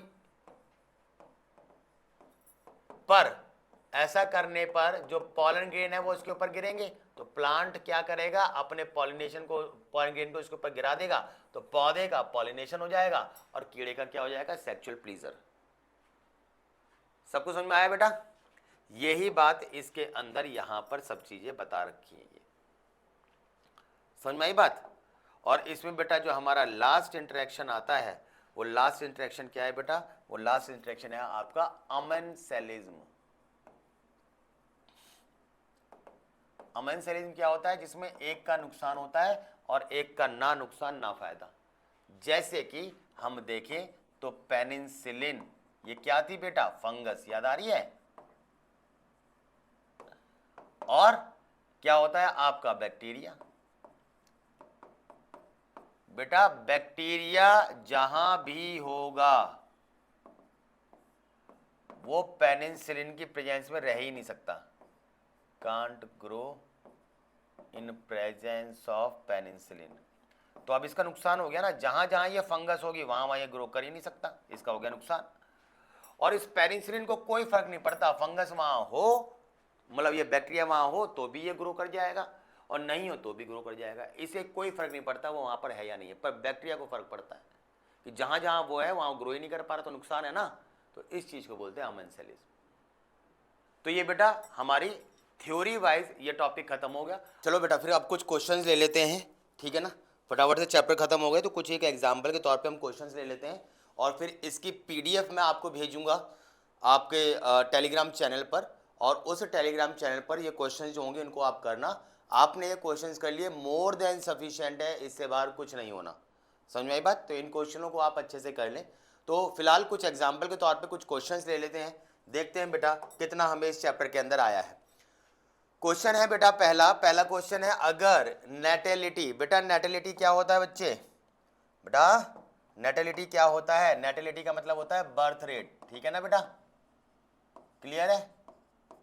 नेटेलिटी मतलब क्या हो गया बच्चे, नेटेलिटी मतलब हो गया बर्थ रेट, और मॉर्टेलिटी का मतलब क्या हो गया, डेथ रेट। तो इसने बोला है जितना पैदा हो रहे हैं उतना अगर बराबर हो, जितना पैदा हो रहे हैं और जो मर रहे हैं वो अगर लगभग सेम होगा तो पॉपुलेशन कैसे होगा? ऑब्वियस सी बात है यार, 100 पैदा हुए 100 मर गए, तो जितने पहले थे वो उतने ही रह गए, यानी पॉपुलेशन कैसी हो जाएगी बेटा आपकी, स्टेबल। क्लियर है? पॉपुलेशन कैसी हो जाएगी, स्टेबल, क्योंकि डिक्लाइनिंग तब होगी ना जब पॉपुलेशन कम हो जाए, और कम तब होगी जब मरेंगे ज्यादा। समझ में आई बात? ग्रोइंग तब होगी, तो इसलिए समझ में आ गई ना, जब पैदा ज़्यादा होंगे, तो जितने मरे लगभग उतने ही आपके पैदा हुए, तो ये आपका लगभग स्टेबल पॉपुलेशन कहलाएगी। नेक्स्ट क्वेश्चन देखते हैं, एक तालाब है बेटा, उसमें 20 आपके जो है वो लोटस हैं, सही है ना, 8 नए बने हैं। तो मैंने आपको बताया था जितने नए बने हो अपॉन में कर दो आप कितने, बेटा जो आपका इनिशियल हो, याद आ रहा है? इसको सॉल्व करो तो कितना आंसर जाएगा, 0.4। क्लियर है? तो देख लो आंसर कहाँ है, ये रहा आपका। तो आंसर क्या हो जाएगा, 0.4 लोटस पर ईयर। कहानी समझ में आई बेटा? क्लियर है? ये हमने थ्योरी में करा था टॉपिक। अगला क्वेश्चन, अगला इसमें बोला है बेटा वो ग्रोथ बताने जिसमें इंक्रीजिंग, वो फेज बतानी जिसमें रैपिडली। देखो बेटा मैंने आपको बताया था ये हमेशा स्लो स्पीड होती है, ये हमेशा रैपिड होती है और फिर ये स्लो हो जाती है। सिग्मॉइड कर्व याद आ रहा है बेटा, ठीक है ना। तो ये आपकी लैग हो गई, स्टेबल हो गई, और ये आपकी बढ़ती है, और इसको हम क्या कहते हैं, एक्सपोनेंशियल। तो कौन सी हो जाएगी आपकी, एक्सपोनेंशियल फेज। क्लियर है, ठीक है बेटा। चलिए आगे बात करते हैं। इसने बोला है टाइगर, बेटा टाइगर की सेंसस मतलब गिनती करनी है, तो टाइगर के लिए मैंने बताया था बेटा क्या, पगमार्क, उसके पैरों के निशान देखो, प्लस पैरों के निशान कंफ्यूज भी कर सकते हैं, क्योंकि एक है और कोई दूसरा भी आ गया, या एक गया उसी से वापस आया, तो कंफ्यूजन भी क्रिएट कर सकती है। पर जब हम फीकल मैटर्स को देख लेते हैं, तो एक तो ये देख लेते हैं कि यहाँ पर शेर के निशान है, और वो शेर के निशान जहाँ गया होगा वहाँ कहीं ना कहीं तो फीसेस भी रिमूव आउट किया होगा, तो उससे हमें पता लग जाता है कि इसने फीसिस कहाँ करी हो, क्योंकि हर एक टाइगर अपने एक पर्टिकुलर एरिया में ही फीसिस का रिमूवल करता है। ठीक है बेटा, तो हम इससे ये पता लगा लेंगे, तो आंसर क्या हो जाएगा बेटा ये। Next question, monarch butterfly. Monarch butterfly के बारे में हमने क्या पढ़ा था कि इसने बहुत ही ज्यादा भयंकर बिटर चीजें खाई थी और डिसटेस्टफुल अपना कर लिया था मामला, क्योंकि इसको सब, मैंने कहा था ना, खाने के बाद कुछ मीठा हो जाए तो सभी जानवर इसको खा जाते थे स्वीट डिश समझ के। फिर इसने मीटिंग करी कि हमें कुछ करना चाहिए, तो इन्होंने क्या करा, जो शिकारी थे उनको लिए अपने आप को बहुत ही ज़्यादा एक कड़वाहट वाली चीज़ में कन्वर्ट कर दिया, जो वो सहन नहीं कर पा रहे थे। तो कैमोफ्लेज वाला लफड़ा इसमें है ही नहीं, मिमिक वाला लफड़ा है ही नहीं, स्मेल वाला है ही नहीं, तो यही वाला आपका हो जाएगा जो प्रीडेटर्स के लिए असहनीय हो गया था। क्लियर है बेटा। Next question, predation. प्रीडेशन में क्या होता है बेटा, शिकारी को खाना मिल जाता है और शिकार मर जाता है, तो एक का फायदा और एक का नुकसान। ये सिर्फ एक एग्जाम्पल के तौर पे कि इसमें कैसे क्वेश्चन बन सकते हैं। ठीक है, मैं आपको अभी पीडीएफ सेंड करूंगा टेलीग्राम चैनल पे, आप उसको सॉल्व करना है। करेक्टली मैच कौन सा है बेटा, करेक्टली मैच, ठीक है ना। ठीक, ऑर्किड तो बेटा म्यूचुअलिज्म वाला हो गया है ना, तो याद आ रहा है ना, सेक्सुअल डिसीट, ठीक है ना, pseudo copulation. Lichens proto cooperation नहीं बेटा, सिम्बायोसिस होता है। कसकटा तो एक दूसरे के ऊपर रह रहा है, तो कमेंसलिज तो होता नहीं, क्योंकि कमेंसलिज में एक को फर्क पड़ता है, एक को नहीं पड़ता। तो आंसर क्या हो जाएगा आपका, लीवर फ्लू, क्योंकि लीवर फ्लू एक पैरासाइट है, और ये हमने पढ़ा था, ये कैसा होता है बेटा, डुअल होस्ट पैरासाइट, याद आ रहा है। डुअल होस्ट जो अपनी लाइफ साइकिल को 2 में कंप्लीट करता है, याद आ रही है बेटा, स्नेल और फिश बताई थी आपको। ठीक है बेटा, चलिए आगे बात करते हैं। N T equal to N nought E R T, ये किसकी इक्वेशन है बेटा, आपकी एक्सपोनेंशियल ग्रोथ की, याद रखो ई है, ई एक्सपोनेंशियल ग्रोथ। लॉजिस्टिक की कौन सी थी बेटा, एन टी